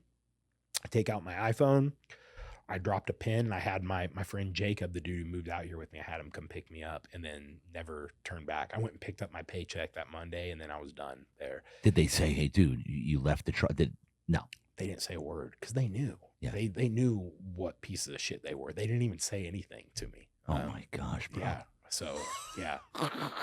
So where'd you go on from there? Well, I worked with a painting company for about a month, which was also awful, but there's no exciting ending to that story. Yeah. I worked there for about a month, and then I met this dude at my gym who got me a job bouncing, and then I started bouncing at the Tipsy Crow downtown. The Tipsy Crow, and I did that for about 3 years. Way. Yeah. Until I started. That was a different bar. The Bitter End. The Bitter End. Yeah. And I worked at the Bitter End. Okay. Wow. As a bouncer. Cool. Small world. Yeah. I bounced at the same bar. Yep. Way back in the 90s. Okay. Yeah. It was the Bitter End for a long time. And then they turned it to the Tipsy Crow. Yes. Yeah. And I worked across the street was the open bar. Not the open, sorry. The Blue Tattoo. Mm-hmm. Blue Tattoo was catty cornered, and that was the club of San Diego. That was I was the head of security, not head of security, but I was doing the VIP line at the front door. So I heard about the Blue Tattoo, but it was done by the time I got there. It's legendary. Yeah, I've heard. So yeah, I worked at Tipsy Crow for like 3-ish years. Who was the owner of Tipsy Crow? Was it Michael? Randy. Okay, Randy. What was Randy's last name? You remember? I can't remember off the top of my head. I remember I didn't know it was the same guys, but okay, so you did that. Now, being a bouncer at that place, did you get into scuffles all the time? Yeah. I mean, I not like all the time, but yeah, I never had to punch anyone. Okay. The only time I punched someone there was actually, well, I wasn't even working that night. But yeah, so that was my girlfriend, now wife. Oh, no kidding. At the time, yeah, she we were there one night, and do you want me to go over that, or you want me to tell some bouncer stories first? Oh man, I don't know. Give me everything. Okay, so everything. like as a bouncer, when I worked there as a bouncer, it wasn't too bad, really. I mean, yeah, I had to throw some guys around. Right. I had to like toss some guys out, and things got a little violent, but never too bad. I never had to punch anyone. But then one night at one of their holiday parties in 2019, I think, I wasn't even really working there. I was like picking up random shifts there, here and there at the time. I was pretty much like going full time into jiu-jitsu at this point. Okay. But yeah, me and Paige, we go into this holiday party, and there's some guy there, and I saw him looking at her a lot. Like, look, she's a beautiful woman. Yeah. I know she's going to get looked at. I'm okay with that. Yeah, you can look at her. Yeah. But this dude was looking at her in a way that made me uncomfortable. Yeah. And I noticed it right from the beginning. I was like, man, his eyes are following her way too much. But I bit my tongue. I didn't say anything. And then I go to the bathroom at one point in the evening. There's a lot of people there that night. This holiday, the Tipsy Crow, their holiday parties are lit, bro. They're a big deal. And everyone's dressed real nice. You know, I was in a tuxedo that night. Paige was dressed up real good. And I go to the bathroom, and I guess he walked in on her, and he, you know, tried to shoot a shot on her. He's like, hey, you know, you're the most beautiful woman in here. Can I get you a drink? Yeah, that kind of thing. And she's like, oh no, I'm with my boyfriend. Sorry. Thank you though. He's like, well, I want you to know you're the most beautiful woman in here. If you want to talk, you know, I'll be here all night or something. And he leaves, and she tells me everything right when I walk out of the bathroom. She's like, that dude literally just walked up to me and tried hitting on me. And so the night goes on. I still see him looking at her, and I see him like multiple times kind of trying to put himself within our vicinity. Yeah. It's like he was trying to be, you know, Mr. Steal Your Girl. He's some thick, strong looking black dude with dreadlocks. And, you know, I mean, maybe he's a good looking guy. He probably has a history of doing this, you know, going in the clubs and picking up women. He was very comfortable doing it. And he walks past my girlfriend and touches her butt at one point. Oof. And that I knew, I was like, oh, he's got to get punched. She tells me, she's like, he just touched me. And Paige is like, she is not the kind of woman who will ever instigate. Never. She wants me to do the opposite. Because there are girls like that love seeing their man get in a fight. Yes. Paige is not like that. She does not want to see me fight people. She wants me to stay out of trouble, you know, but so he's like walking past her, and he does this, and I see her out of the corner of my eye. I'm talking to one of my friends. She kind of like jumps, you know, like I see this, and she's like, he just touched my ass. And she like tried saying something to him, but he just kind of keeps walking. Yeah. And so I just take my watch off, and I see him turn and kind of like look back at us, and he makes eye contact with me. And I said to him, I said, come here, I want to talk to you. And he kind of like laughs, and I'm like, come here, I want to talk to you. And he gets this real, because he knew what it was about. Yeah. He knew what he just did. He gets this real serious look on his face. He starts marching up to me, and I just cracked him with a left hand and dropped him right there. And then did people go, oh? Yeah, oh yeah, you know how it is. Oh God, oh shit, you know. And Paige was like, oh, you got him. Okay, let's go. And Paige like starts, because I'm still standing there looking at the guy when he falls down. You know how it is. And Paige just kind of pushes me out of the bar, and then yeah, we go home. But now, did the Tipsy Crow management, was that your last? That was my last. Yeah. I'm still really close friends with all them, but they called me in a few days later, and they're like, Sloan, we know what you did. And they were like, we're not mad at you. We still love you. You're always welcome in the bar, but just like, at least for right now, like you can't pick up any more shifts here. Yeah. You can't work here. And they said, it's our policy. And they said, we don't disagree with what you did. Did they know who the guy was? They not kinda. Yeah. A few of them kind of knew who he was. He worked at another bar. Yeah. He was in the industry, you know, and but no one really knew him that well. And like one of my friends, like, yeah, that dude's an idiot. He's, you know what I mean? He's they were like, I could see him doing something like that for sure. Yeah. Like he deserved that. So but yeah, so that was that. And then how did you meet Paige? At the old gym that we used to train at. So the gym. Yeah, what was the first gym that you trained at when you got here? 10th Planet, San Diego. 10th Planet. Yeah. So I was there for a few years, and then I got thrown out by the owner, actually. You did? Yeah. He's a crazy dude. Not Boogeyman. He's another guy. Yeah. Yeah, I worked there for a few years, actually. But when I first started training there, Boogie, he gave me my blue, purple, brown belt. Yeah. And it was like not long after I got my blue belt there, Paige. So blue, purple, right? And then brown. Yeah, and then brown belt. You got that all at 10th Planet. Was that Mission Valley? Yeah, at Mission Valley. And then Paige, so like exactly 1 year after I moved out here October 2015, so coming up on 2015, okay. And then 1 year later, Paige joined the gym. And then we became friends like right off the bat, you know, and we would train together all the time and stuff. And you know, I don't know if you know this about Paige, but she's like one of the best in the world now in jiu-jitsu. And she started jiu-jitsu there at 10th Planet. Really? So I saw Paige over the past 9 years just like blow up into this phenom and, you know, beat some of the best girls in the world. And she started from nothing. So wow, cool. I like to think I played a part in it, being like her, you know, kind of like her mentor and her coach. So did she start right around 2015 is when she 2016 started? Is when she started. October 2016 is when she started. And, wow. And that's when we met. We were just friends at first, like very strictly friends. She made that very clear, which made me respect her more, honestly. Yeah, of course. She wasn't a hussy. She she made it very, like I even tried taking her on, like I took her on a little date one night, a few months after we met, and she wouldn't even let me kiss her. And I was a little bitter, but I liked the chase too. Yeah, of course. Can't lie. You know what I mean? The best thing she ever did was exactly the challenge. It turned me down over and over. The takeaway. Yes. And so, it was July 2017 when we started dating. And finally she said, oh, okay. Yeah. She started, you know, it was a slow thing. It was strictly a friendship for a while. And then, eventually we started dating and been together ever since. And you said, and then you guys get married? Just earlier this year. No way. Yeah. Congrats, literally, dude. Just thank you. Yeah. Where'd you guys go? Did you do something We just simple? went to the courthouse. Yeah, that was it. So I proposed to her last year, and she's like, you know how women are. I'm not a traditional dude, man. Yeah. Everything I do is unorthodox and weird. Like I'm not. I don't even see myself ever being the guy like standing up and bringing a whole crowd of people just to come watch me get married. Nothing against anyone who's done it. I was the same way. Nothing. Yeah, I just never liked that. It was never my thing. And so Paige was like, when are we going to do it? When are we going to get married? And I was like, let's just go do it. Just go make an appointment. So she made an appointment. It was January 23rd, I think, is our official date, you know, of marriage. And incredible. So yeah, we went up there and sealed the deal. And how old is she? She's my age. She's 32. 32? Mm-hmm. Yep. Do you guys have kids? Are you going to have kids? No. Definitely one day for sure.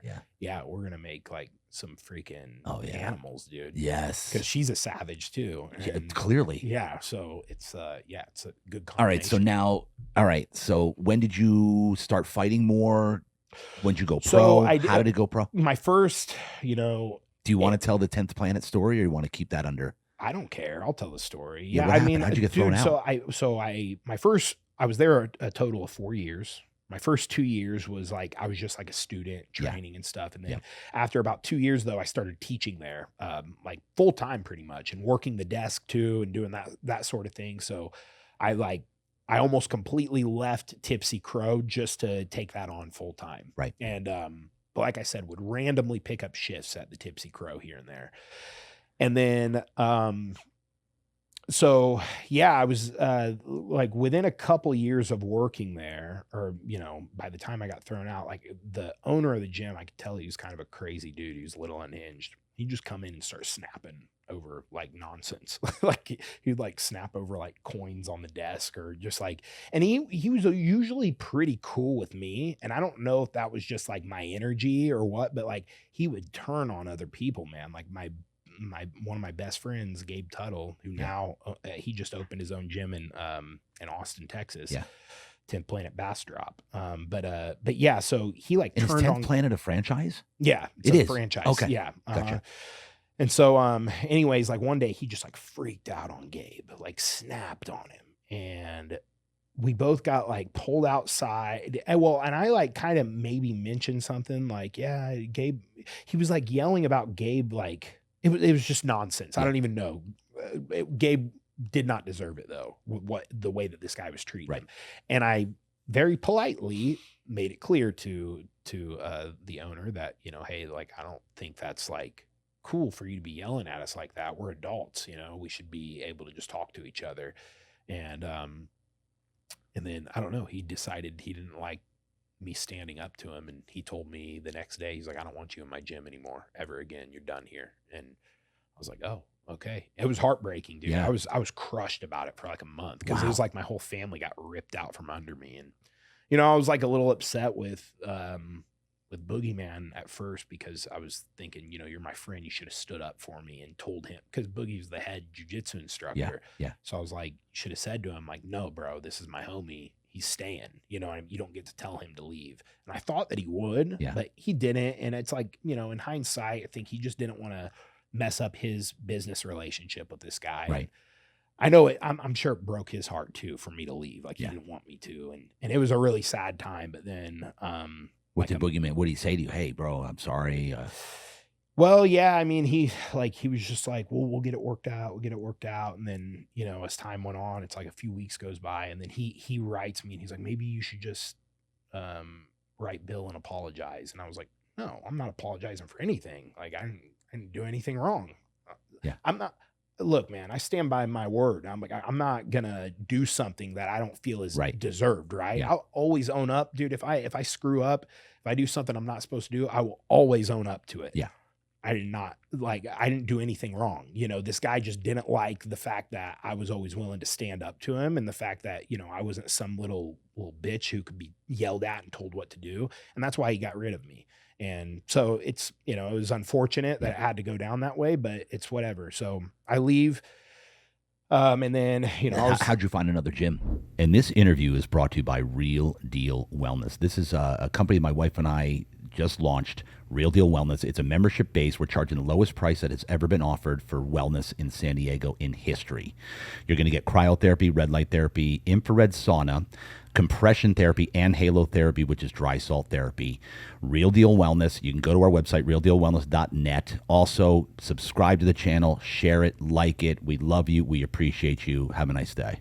Well, so I was just kind of like bouncing around a few different gyms, like just training wherever I could. And then Keenan, the owner of Legion, I went there and trained with him one day, and he's like, so you're not at 10th Planet anymore? And I said, no, I just had a falling out with them. And I'm a free agent now. And he's like, dude, I'd like for you to start teaching here. And boom, that was my entry. That's great. Then I started teaching there. And so one door closes, another one opens. Yeah, I mean, everything happens for a reason, bro. Yeah. And so I've been there ever since, and it's great. And that's since 2019 to 2020?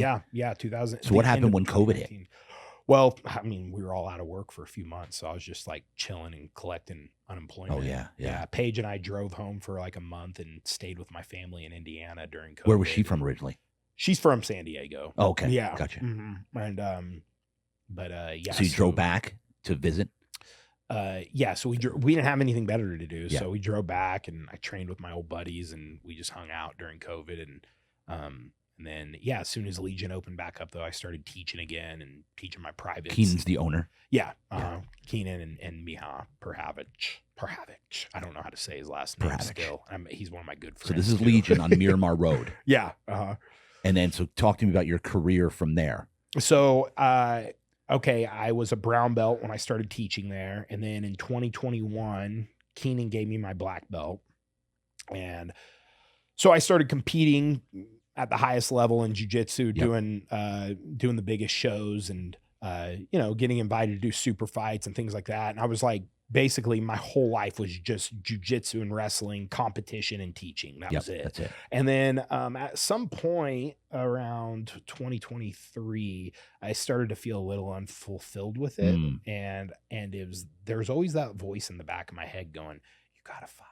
Yeah. You got to go back to fighting. That's what you really love. You don't, you know, I'm not just a grappler. Right. I like fighting. Yeah. And so it's the start of 2024. I said, you know what, I'm going to do this, and I'm going to take it as far as I can. And so I got one last like amateur fight.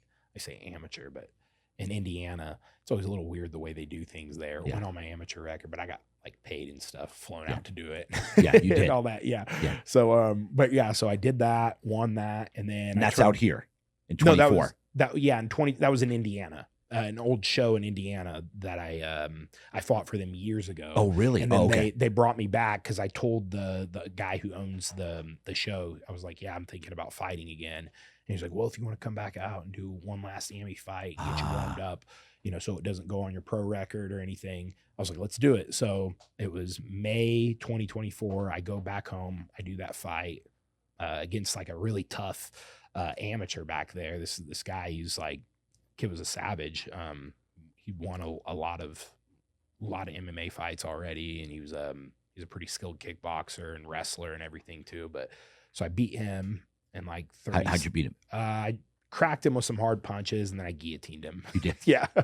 So it's like, that's my thing, obviously. Yeah. So then I get linked up with a manager that I knew from a friend out here right after that. And then I have my first profile. Right after 2024. Well, right after May of 2024. Yeah. Okay. So July 2024, I had my pro debut. I win that. Where was that? That was in. How did you find a manager? My friend introduced me to this man. Introduced me to his manager. Yeah. Is it a friend from the gym? Yeah, friend from the gym. From Legion. So, yeah. Okay. So it's Upgrade Management. That's Upgrade. Okay. And yeah, so July 2024, I had my pro debut. I won that in the first round. Punched the guy, took him down. Another guillotine. Side choked him from mount. And then I had my second fight, my second pro fight in Indiana. He found me a fight, and I was like, oh, cool. So I can have all my cornermen come down and corner me. And so I did that fight. I lost in the second round. I got TKO'd. Yeah, I beat myself, dude. I went out there and like punched myself out. This kid had like a brick for a head. So like the first round, I'm just hammering this kid's head, and he's like not falling down. I'm like, what? Like, what the fuck? Like, I barely even tried to grapple him, which was kind of stupid, but it's whatever. Yeah, he weathered the storm. And then the second round, I started getting really tired, and we got into a scramble, and I ended up on bottom. And I was fine, but I took a lot of like unanswered punches, and the ref stopped the fight. And good learning experience, though. I was going to say, must have been it. Yeah. So that was my second pro fight. And then I wanted to get that win back, you know? So I had my manager find me another one right away. So in December, he got me another fight. Fought this other super tough guy. It was his pro debut, Drayton Hayes, I think his last name is. We had a good scrap. I tapped him in the second round with a guillotine choke. Where was this fight? That was in LA, Long Beach. LA, okay. Yeah, lights out. The same place I made my pro debut. Yeah. So yeah, that was my third pro fight. And then after that, I decided I need to go immerse myself in striking a little bit more because it's like, obviously I'm pretty skilled in grappling and like, you know, I'm confident in my hands, but I'm like, I want to become a full package. So I went to Thailand in February, and I stayed out there for 3 months. Wow. And had 3 Muay Thai fights. So who arranged that, or how did you think to do that? It was something You've been doing Muay Thai, right? Well, yes and no. I mean, I wouldn't even call it Muay Thai. I do more striking for MMA. You know what I mean? That's what I've done over the years. Yes. It's like, so yeah, I practice all the tools, I guess, of Muay Thai, but I've never like really formally practiced Muay Thai. Gotcha. Okay. And that was something I really wanted to do. So I told Paige, I was like, hey, I got to go do this. Like, this is something I need to do. I had my buddy, Spike Carlisle. He's actually a San Diego native. Yeah. He's a professional fighter. He now fights in Japan. He goes to Thailand and does all of his training camps in Thailand. Really? For every fight now. And he told me, he was like, I'm going to be going out there in February. He's like, you know, if you want to go out there with me, I can kind of show you the ropes. And so I bought my ticket. And now you were just going out there to train or to actually get... I knew I wanted to do at least one Muay Thai fight before I left. Yeah. I was like, I got to do at least one. And so I go out there. I get my. And did Paige go with you, or she stayed here? So she met me out there. Yeah. And she stayed out there with me for 3 weeks, and then she went back home. Does she work here? Yeah, she works. What does she do here? She's a dog groomer. She's she teaches Jiu Jitsu. Wow. She just stopped working at this other job that she was at for a while. But yeah, so she dog grooms and she teaches Jiu Jitsu as well. No way. Yeah, her mom's got her own dog grooming company. Here in San Diego? Over in Coronado. Yeah. Really? Mm-hmm. Yeah. It's called Pollyanna's Grooming. Oh, that's so great. If anyone needs their dogs groomed, Pollyanna's I love Grooming. it. Yeah. Yes. Okay, so Thailand. Yeah, so I go to Thailand. I fly out there in February. I get my own spot, and I You were with your buddy. Yeah. And for my first like 6 weeks, I was really just like bouncing around trying to find the best gyms, and I was training like twice a day, every day. But, how were you received being an American coming over there? It was cool. Yeah, there's a lot of tourists there, so it was like I'm saying in the gyms, when you walked into the gym, like, okay, who's this white boy coming in here? No, everyone was cool. Yeah, and there's other like, there's other white guys in there too. So there's not very many Americans though, but a lot of like UK guys, Germans, Russians. Yeah, like a big mix of different kinds of people. But I did not meet a lot of Americans when I was in Thailand. So yeah, Paige backed you, said, "Yep, baby, go do your thing." She knew I had, like, I told her I have to do this. If I really want to take myself seriously as a fighter, I can't just stay here and expect to get all the knowledge that I need. Right. And so she was like, I understand, you got to do this. So I went and did that. And my first month out there, I got a fight. You did? Yeah. Won by knockout in the second round. So how did you get the fight? Who did you say, hey, I want to fight somebody? One of the gyms I trained at, I told them that I wanted to fight. I said I would like to get one Muay Thai fight while I'm in Thailand. And they go, okay, cool. We'll set you up with one. And so they set me up. What weight do you fight at? Well, I fight it at middleweight. Middleweight? Middleweight in MMA. Yeah. I'm which is 185. I was saying 185. Okay. Yeah.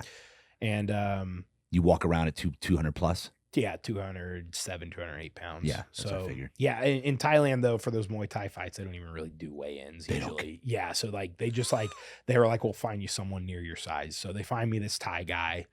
Was he near your size? Yeah, I would say so. He was close to he was just a thick boy, kind of chubby, probably just like, because Thai guys aren't going to be like built like you. No, yeah, he's like a tuk-tuk driver, probably chain smokes cigarettes, just like probably just fights there on the weekends for the paycheck. But all the Thais there, even the ones that look unassuming, they've trained since they were little kids. Yeah, they're fighters. Yeah, and my friend even told me, he was like, hey, even if, whoever you fight looks unassuming, just know that they all kick hard. My friend told me that. He was like, they all know how to kick hard. Kick your leg too. Yes.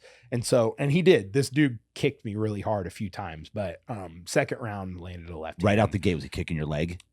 He was actually teeping me at first, like just teeping me in this, like a front kick to the stomach, So to kind of just keep you at So he hit me with a few of those, threw a few kicks.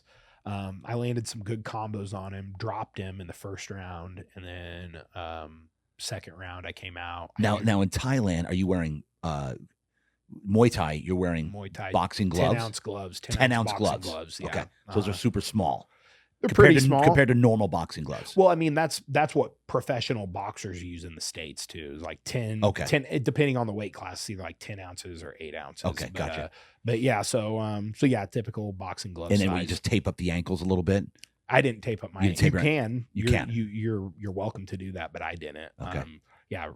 Tape the hands, and then 10-ounce gloves. So you dropped him the first round, and then second round, dropped him again, and then he stood up, and he was pretty much done after. I just cracked him with a hard left and put him away, knocked him out, and so that was my first fight.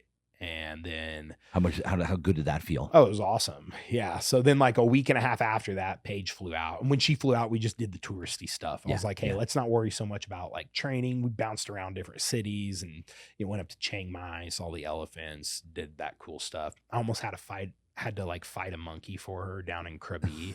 We were at this temple where there's like wild monkeys around, and this is, again, no bullshit, dude. This little baby monkey jumps on her back, and I pull out my phone. I'm recording it, and I have this on video.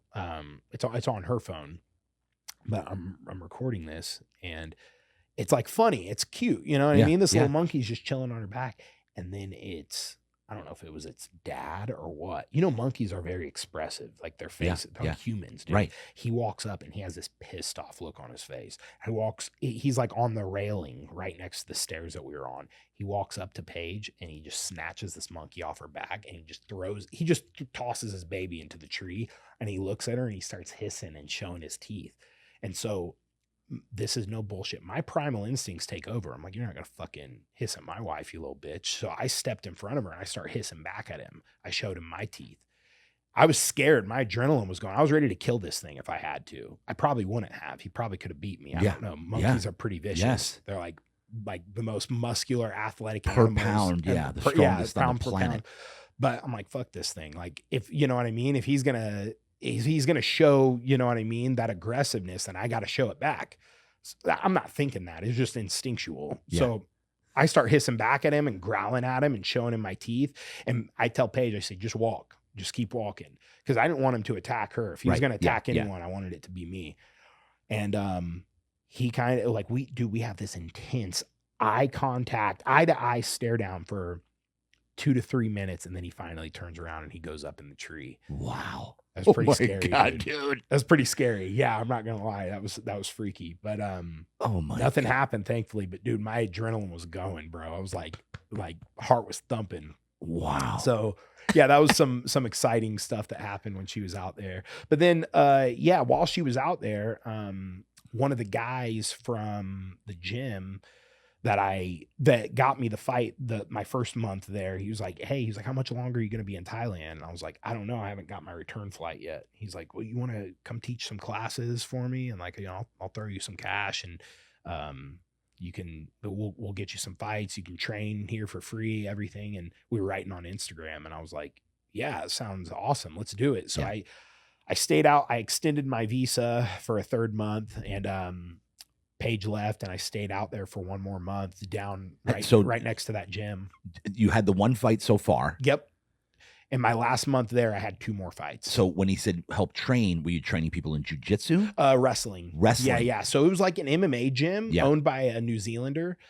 Sammy Cassidy's his name. Yeah. Pichai is the name of the gym. So if anybody goes to Thailand, goes down to Phuket, go train at Pichai. It's a sick gym and they got everything. But I'm going to definitely be going back there too, for sure. But yeah, so he got me, he got me started teaching wrestling there. And, I stayed at a nearby little beat down hotel and then, I was training Muay Thai there like twice a day. And so I was like, hey, I want to do 1 more fight, you know, before I go home. So he gets me set up and I got a 3rd round. I fight this like Uzbekistani guy. I thought he was Russian, but Uzbekistan, it's like next to Russia. But I think this guy he barely spoke English, but him or his training partner told me that they spent a lot of time in Russia as well. And but he was coming to Thailand just to fight. And so, I have a scrap with this dude. Pretty good fight. I didn't take a lot of damage though, other than I got hit with a spinning back elbow at one point, but I kneed him in the face in the 3rd round and knocked him out. And so that was pretty sick. Yes. And then was that from the clinch? Did you have the clinch? And no. So dude, he right at the start of the 3rd round, he teeped me. He push kicked me. I caught it. I threw it up and off balanced him. He falls up against the ropes. And as he's catching himself, I run up and just throw a knee right to his face and dropped him. Was it like a flying knee? Kinda. It was like just like a step in knee. You know what I mean? Like from a loose position though. I didn't have the clinch or anything. Yeah. Just caught him perfect on the head and knocked him out. He was out cold. He actually surprisingly got up a lot quicker than I thought. Like he wasn't like out. Like he was down. Yeah. But then the ref called it. Yeah, the ref called it. And then he sat up pretty quick and actually got to his feet faster than what you would think for how hard the knee was. So was he respectful? Like, hey, nice. Yeah, very respectful. I follow the guy on Instagram now, even though he doesn't speak any English and I don't speak any, I don't know if it's Russian that the guy speaks or what, but yeah, we're friends on Instagram now. He's a cool dude. So then, like a few days goes by and I'm like, okay, I got like another 2 weeks here. Like, I want to get 1 more fight. Gosh, here we go. So I tell my trainer, I'm like, give me 1 more fight before I leave. I love how fast they can get you fights out there. Dude, they can. Yeah. So he tells me like out here, it takes months and you got to do this and you match them up. You got to cut weight. People don't show up to the weigh-in and it's like a nightmare. Yeah, bro. No, dude. Out there, Thailand, it's like you fight like just 1 day. Yeah, I'll find somebody. Yeah. They'll find you a fight in any given minute's notice. So anyways, so I'm like, I want to do 1 more fight. And so my trainer, bang on, this dude's a legend, doesn't speak like a lick of English really. I mean, barely any. And he's like, you fight one day. You fight for belt. That's what he tells me. Really? Like, oh, okay. I'm cool, you know. And I'm thinking it's just just like one of the belts kind of for show, whatever. And then he tells me, you have easy fight. And I'm thinking, okay, so I'm going to fight someone who's not very tough, you know, great. They're going to set me up for a win. And then I get there and they're like, oh, fighter, no show. You fight Russian. And I'm like, okay, I'm going to fight a Russian dude. And they're like, yeah. And they pointed him out to me. And I'm like, that guy looks kind of big and strong and tough. You know what I mean? So I'm like, oh shit, I might have like a real fight on my hands. And I assumed was there a belt involved? Yeah, there was still a belt, and me and this dude had a war. What was the belt? It was just the Bangla Stadium championship belt. Yeah, they always it's really just like a way to like hype a big fight up. You know what I mean? But but yeah, it's still cool. They they go out, they throw the belt around your waist. But so how big was he? Do you think? He was bigger than me for sure. 220, 230, strong, juicy dude. Yeah. And we had, dude, it was a brutal fight, man. We fought tooth and nail, and he kicked my legs so many times. And I couldn't walk for 2 days after the fight. I won by like this much, Decision? A close decision, but it was a hard fight. Wow. My eye was swollen. Did either of you knock each other down at all, or? I dropped him with a punch after catching him with a kick. I don't know if it was off balanced or what, but he went down several times because I like foot swept him a bunch and kept clinching him and putting him on his ass. But I never went down once. But yeah, it was a hard fight. Took a lot of shots, took some damage. But yeah, so then I went. And the leg was just sore as hell. Dude, for 2 days I literally couldn't walk. I was crawling to the bathroom, bro.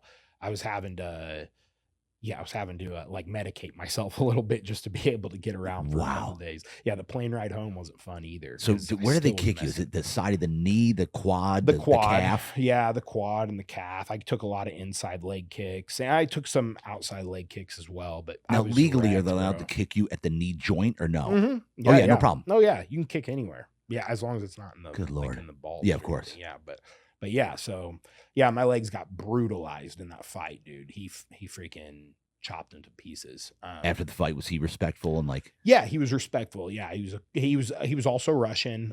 Spoke almost no English, but we gave each other a hug after the fight. And he was a super cool dude. And so then went home a few days later, and that was that. And that was that. I was like, so what this a is like perfect last time. month you got home. Yeah, this is literally like 4 weeks. This fight was like 4 weeks ago, almost to the day, to the very moment man. Right now. Yeah. And were people in San Diego wondering where the jiu-jitsu guy went? Oh yeah, Sloan? For sure. Yeah. I mean, a lot of people who follow me know, but they knew that I was in Thailand, but some of them I think were concerned that I wasn't going to come back. Yeah. So yeah, I came back, and thankfully that was like my last fight, and it was only a few days before I went home, because man, if that happened like midway through my trip, it would have ruined my whole trip due to the damage that I took, Right. So it was perfect. I came home, I got to heal up and get back to training, and now I'm good to go. And so now let's talk about your current life now. You're training people at Legion. Yep. Right? Uh-huh. Jiu-jitsu. Let's give me some shout outs of the gym, trainers that you want to shout out. Anybody in your journey. Of course, we've already shouted out Paige, but let's talk about trainers, people that have helped you significantly in your entire life. Oh man, a lot. Well, my dad, obviously. Yeah. The guys at Legion, all my training partners there. Keenan Cornelius, Miha, my friend Brailer. Those are my 3 core training partners. Yeah. Those are the guys I can always rely on for grappling and jiu-jitsu rounds. Like, for the past 6 years, we've all been each other's main training partners, and we're all nearly the same size too, which is perfect. So yeah, those are my 3 guys at Legion that I put in the most work with. And I mean, as far as trainers here in San Diego goes, I had a boxing coach, Travis Stocking. He closed his gym last year. Unfortunately, he's been busy with some other business endeavors, but he was an amazing boxing coach. That guy was so good. But yeah, right now I'm kind of just like floating around, like training. I train at Victory. All the guys at Victory, all the trainers there. Jocko. Yeah. Yep. And then what's the plan? What is your mission right now? Your mission in life moving forward? What's the big vision? What's the goal? Well, I want to fight. I want to make as much money as I can, invest it in maybe some gyms. I eventually want to just get to a point where I'm making income passively so that I can just travel around all I want. I've always had that like wanderlust, dude. Like I like to just be able to get out and see the world. And so, man, in the next like 8 to 10 years, I'd really like to have some investments in some gyms and be able to, maybe even open a gym in Thailand. Not that I like teach at personally, but that I own. Yeah. And would you ever want your own gym here? Yeah, I would like to have it, for sure. I would. Yeah. I just want to open gyms, have my own brand, make my own Caveman brand with, I was going to say, it's going to be the Caveman brand. Yeah. Apparel and everything, Do you already have any apparel now other than the one that you actually drew for your dad? No. Yeah. I'm actually about to do like my own, rash guard with flow hold. So the owner of Flow Hold, his name's Noah. He trains at, Victory, and he's one of my good friends and training partners also. He's the owner of Flow Hold. What's Flow Hold? It's a Jiu Jitsu brand. Okay. Yeah, like a Jiu Jitsu MMA brand, and they sell like apparel and rash guards and stuff and shorts. And so we're gonna do like a rash guard and t-shirt sale of like Caveman stuff. So that's the plan. That's coming up soon. But as for the next like 5-6 years, I want to fight, take it as far as I possibly can, and hopefully get into a big organization like the UFC. I would like for my dad to be able to see that. And, I think that he would think that was neat to see me make it that far into like the biggest stage in the world. Right. Yeah. So I want to fight, take it as far as I can, make as much money as I can. And then afterward, I don't know. I love writing. I want to maybe write some books someday too. I'm real big on writing and art and things like that. Yeah. So, I got a lot of things I want to do, man. One life's not enough for it, unfortunately. Yeah, dude, we got to squeeze a lot in here. Yeah. But I mean, since we're shouting people out and doing things like that, I did want to give a shout out to my sponsors. So yeah, please. Millionaires Barbershop, Christy the Braider. She's down on B Street in East Village. It's called Millionaires Barbershop. That's cool. Yeah, manifesting. Yes. Right? So she's the one who did these sick braids right here. Yeah, they're best braider in the world. Come man. on. So good. And then Mikey's Meals, that's my local meal prep company that sponsored me. We got the best meals in San Diego. If you guys are interested, definitely check them out. You can go on their website and pre-order for each week. Really good priced as well. They'll deliver to your house? Yeah, they'll deliver it right to your house anywhere in San Diego County. And then Jocko Fuel, obviously. Yeah. Yeah. Best supplements around. And your new sponsor, Real Deal Wellness. Oh yeah, Real Deal Wellness too. So we're announcing the new sponsorship, Real Deal Wellness of the Caveman. All right. Come and get your cryo on, your red light on. Yes, sir. Your compression on. Yep. Yeah, dude, I'm excited. Yeah, I'm looking forward to that. All right, so talk to me about let's land the plane here with give me like where you're, because you're 32 now. Yeah. What's your biggest life lesson that you say that you've learned in your life that's given you perspective on what it's all about and where you're going with this and why you do what you do? Can you think of something that's like the one thing that really stands out is that, you gotta, I think the faster that we can acknowledge and accept that we're going to die and that it's a really short time. It's easy to say life is short. It's such a, that's such a quick little cliche saying, right? But when you really acknowledge, I only have another 50, 60 years here. If I'm lucky, that's not a long time. No, I'm going to do everything I can. I'm going to do it all for, you got to live for yourself. You can't live for other people. And if you live for yourself, you're going to get the right people in your life. And so that's a big thing for me, man. Every decision I make sure it's something that I want to do. And I'm not just doing it because, I don't want to make my wife mad or the people at the gym, you know what I mean? Or whatever. I always make sure that everything I do it because it's with my heart and soul and it's genuinely what I want for myself. And so you only live once, dude, you got to make the most of it. And that's what I try to do. I want to have all the greatest experiences and do everything I can while I'm here. And so that's kind of my philosophy on life. I love it, dude. Yeah, I'm telling you, bro, because I got you by 22 years. Like I'm at a number where when I add 16, I'm at 70. Yeah. That talk about sobering. Yeah, that's crazy. Insane.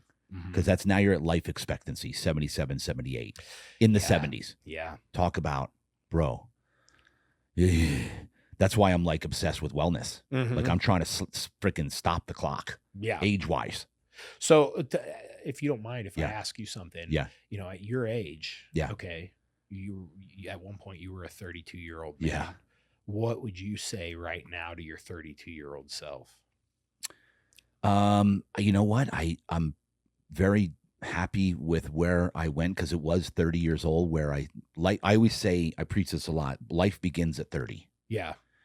You start to mature and have a clue at 40.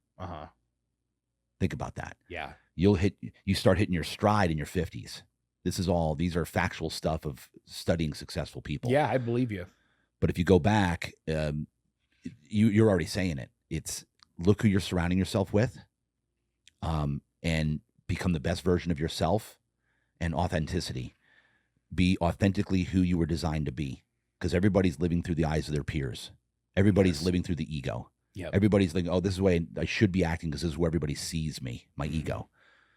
But the biggest so you would think that love has the biggest vibration in the human soul. Yeah. It's not. It's authenticity. Yeah. Authenticity vibrates 3,000 times higher than love. Yeah. Authenticity. It's number one is be who you just said it. Be who I was designed to be. Why am I put here?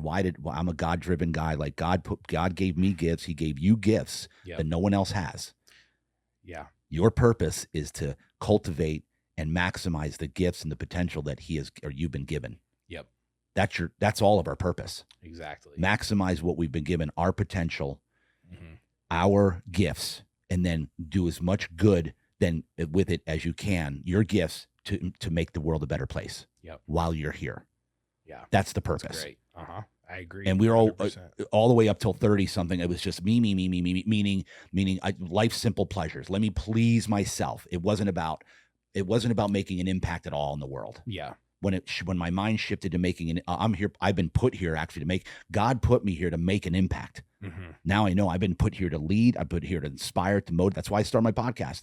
Yeah. This isn't about me. This is about cultivating and revealing your testimony and digging out gold from your testimony from today. Somebody's going to be inspired by your journey, bro. All the fights you were in. They're going to wonder how the hell did this caveman come to where he is now? Yeah. Oh, well, now we know. Yeah. His freaking dad was an animal. His mom was an animal. Yep.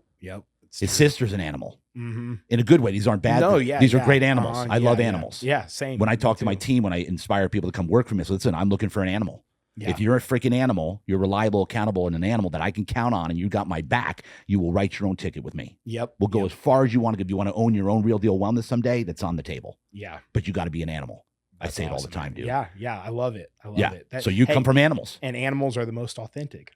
That's right. They're real. They don't care. Yeah, they don't care. They are who they are. They're not here to impress you. Yeah, they're just going to do what their instincts tell them. The animalistic instinct. Yes. They are who they are. Yeah. Here I am. Let's go. Exactly. So you were put here for a reason, Sloan, and I'm really excited about this interview because Alan Aker, did we shout him out already? Alan Aker. Yeah. Alan Aker, love that dude. I met him interviewing him from Epic Fighting. He's an incredible guy. He was the one that connected me and you. So that happened for a reason. So now we're going to reveal this story and watch so what has to happen from now? Let's manifest your journey to the UFC. I'm going to have to get a handful of more fights and build my record a little bit more. And then hopefully, whether it's I get noticed by the right people or I get on the Contender Series or something of that nature, that's what gets you there. So, but to be clear too, I think a lot of people, they get stuck on that name, like the UFC. Right. And although that would be cool to fight for them someday, to me, it's not really about, like, I'm not going to lose sleep if I don't make it into this one organization. Right. Yeah. Like for me, I'm fighting because I genuinely love fighting. Yeah. It's like, it's literally my favorite thing to do. And I just want to make sure that I make a lot of money doing it before I'm done so that I can go on and live a really fun life because it's an opportunity. It's not a lifelong career. You can't fight forever. You got a short window. Yeah. I got another, again, 7, 8 years if I'm lucky, you know? So it's like, I got to make the most of it, get the most bang for my buck, and get out and move on with my life. So for me, I'm really just going to go where the money is and try to make the most of it. And whichever organization that is. Yep. Whatever that is, whatever that may be, I'm going to take whatever opportunity I can get. And for now, just keep doing what you're doing, become the best version of yourself. Exactly. Keep fighting, keep moving forward, and because life's a fight. Yeah. Fighting what you do is an actual fight, and life is a direct parallel, man. Mm-hmm. Life is a freaking fight. When you're in the mix, you've got responsibilities, you've got businesses. Yeah. It's a freaking fight, dude. Every day, it's a fight. Yep. Every week at church, our church, every Sunday, in the beginning of we'll do worship music. Mm-hmm. And at the end of the worship music, they'll say, if there's anybody in here, we got a book of miracles here. If there's anybody in here, right? A lot of people wrote stuff that they're looking for a miracle right now in their life. They're looking for something. But if you're in here right now and you need a miracle right now, whatever it's your finances, it's your relationships, if it's a bad diagnosis of health, if you need a miracle right now in this house right now, I need you to raise your hand. And when you raise your hand, what happens is people that are around you in our church, they'll come over and lay hands on you. Yeah. And then the guy or girl from the pulpit will then say a miracle prayer in the name of Jesus. Like, they'll just fire away, freaking dude. Yeah. And we declare abundance, we declare prosperity in the name of Jesus. We declare this, we declare. And they go off every Sunday, Sloan, every Sunday, as much as I got going on here, Real Deal Sleep, Real Deal Wellness, Real Deal Talk.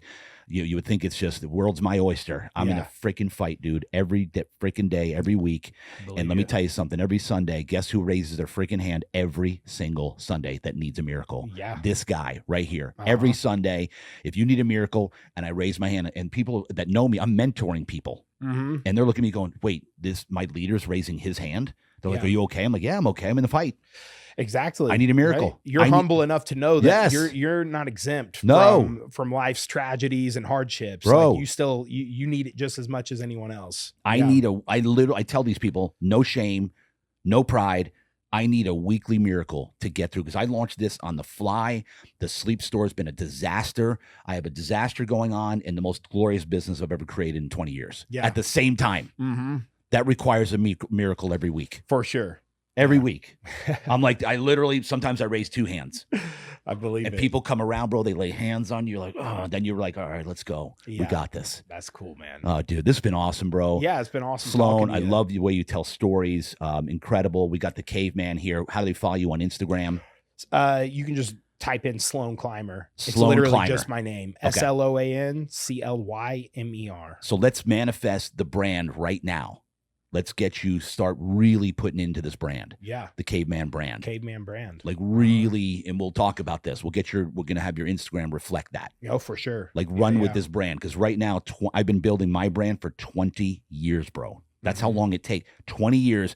Now, quite a few people in San Diego know the Real Deal brand. Yeah. But I'm barely touching the surface. Mm-hmm. So it takes a long time. Yep. So I'm going to really nudge and encourage you to really go all in on this brand right now. Absolutely, and I will. From this point forward, make the decision. That's it. This is the Caveman brand. All in. Get the color scheme that goes with it. Yep. So people recognize it when they know. That's all I need is the logo. I've already been sold on this brand. Come on. I've been doing this. That's it. Yeah. Well, done is better than perfect. Yep, exactly. Don't think it needs to be perfect. Because you know how many times Real Deals change, bro? Like 7 times. Really? Oh, yeah. Okay. Yeah. In 20 years, I've changed the look, the font, boom, this, that. I was yellow for a while. I've been red for the last 5 years, red and black, red, white, and black. But remember that done is better than perfect, because it's going to change anyway. Yeah. A year or two from now, it's going to evolve. Yep. It's not going to be the same font. It's not going to be the same look. It's always going to evolve over time. So done's better than perfect. So Caveman, I'm going to encourage and nudge you and push you. All right. So let's go all in on this brand from this day forward. Yes, and make sure everybody knows who the hell it is. 100%. Let's go. It's going to be the biggest brand in the world. That's it. Manifestation. Let's go. Ladies and gentlemen, Sloan Clymer, a.k.a. Caveman. Look for the Caveman brand in the MMA fight world. It's coming right now. It's coming strong, and that's it. Let's go. Appreciate you, bro. Thank you, Real brother. Deal Talk. That's a wrap. Let's go. Let's go.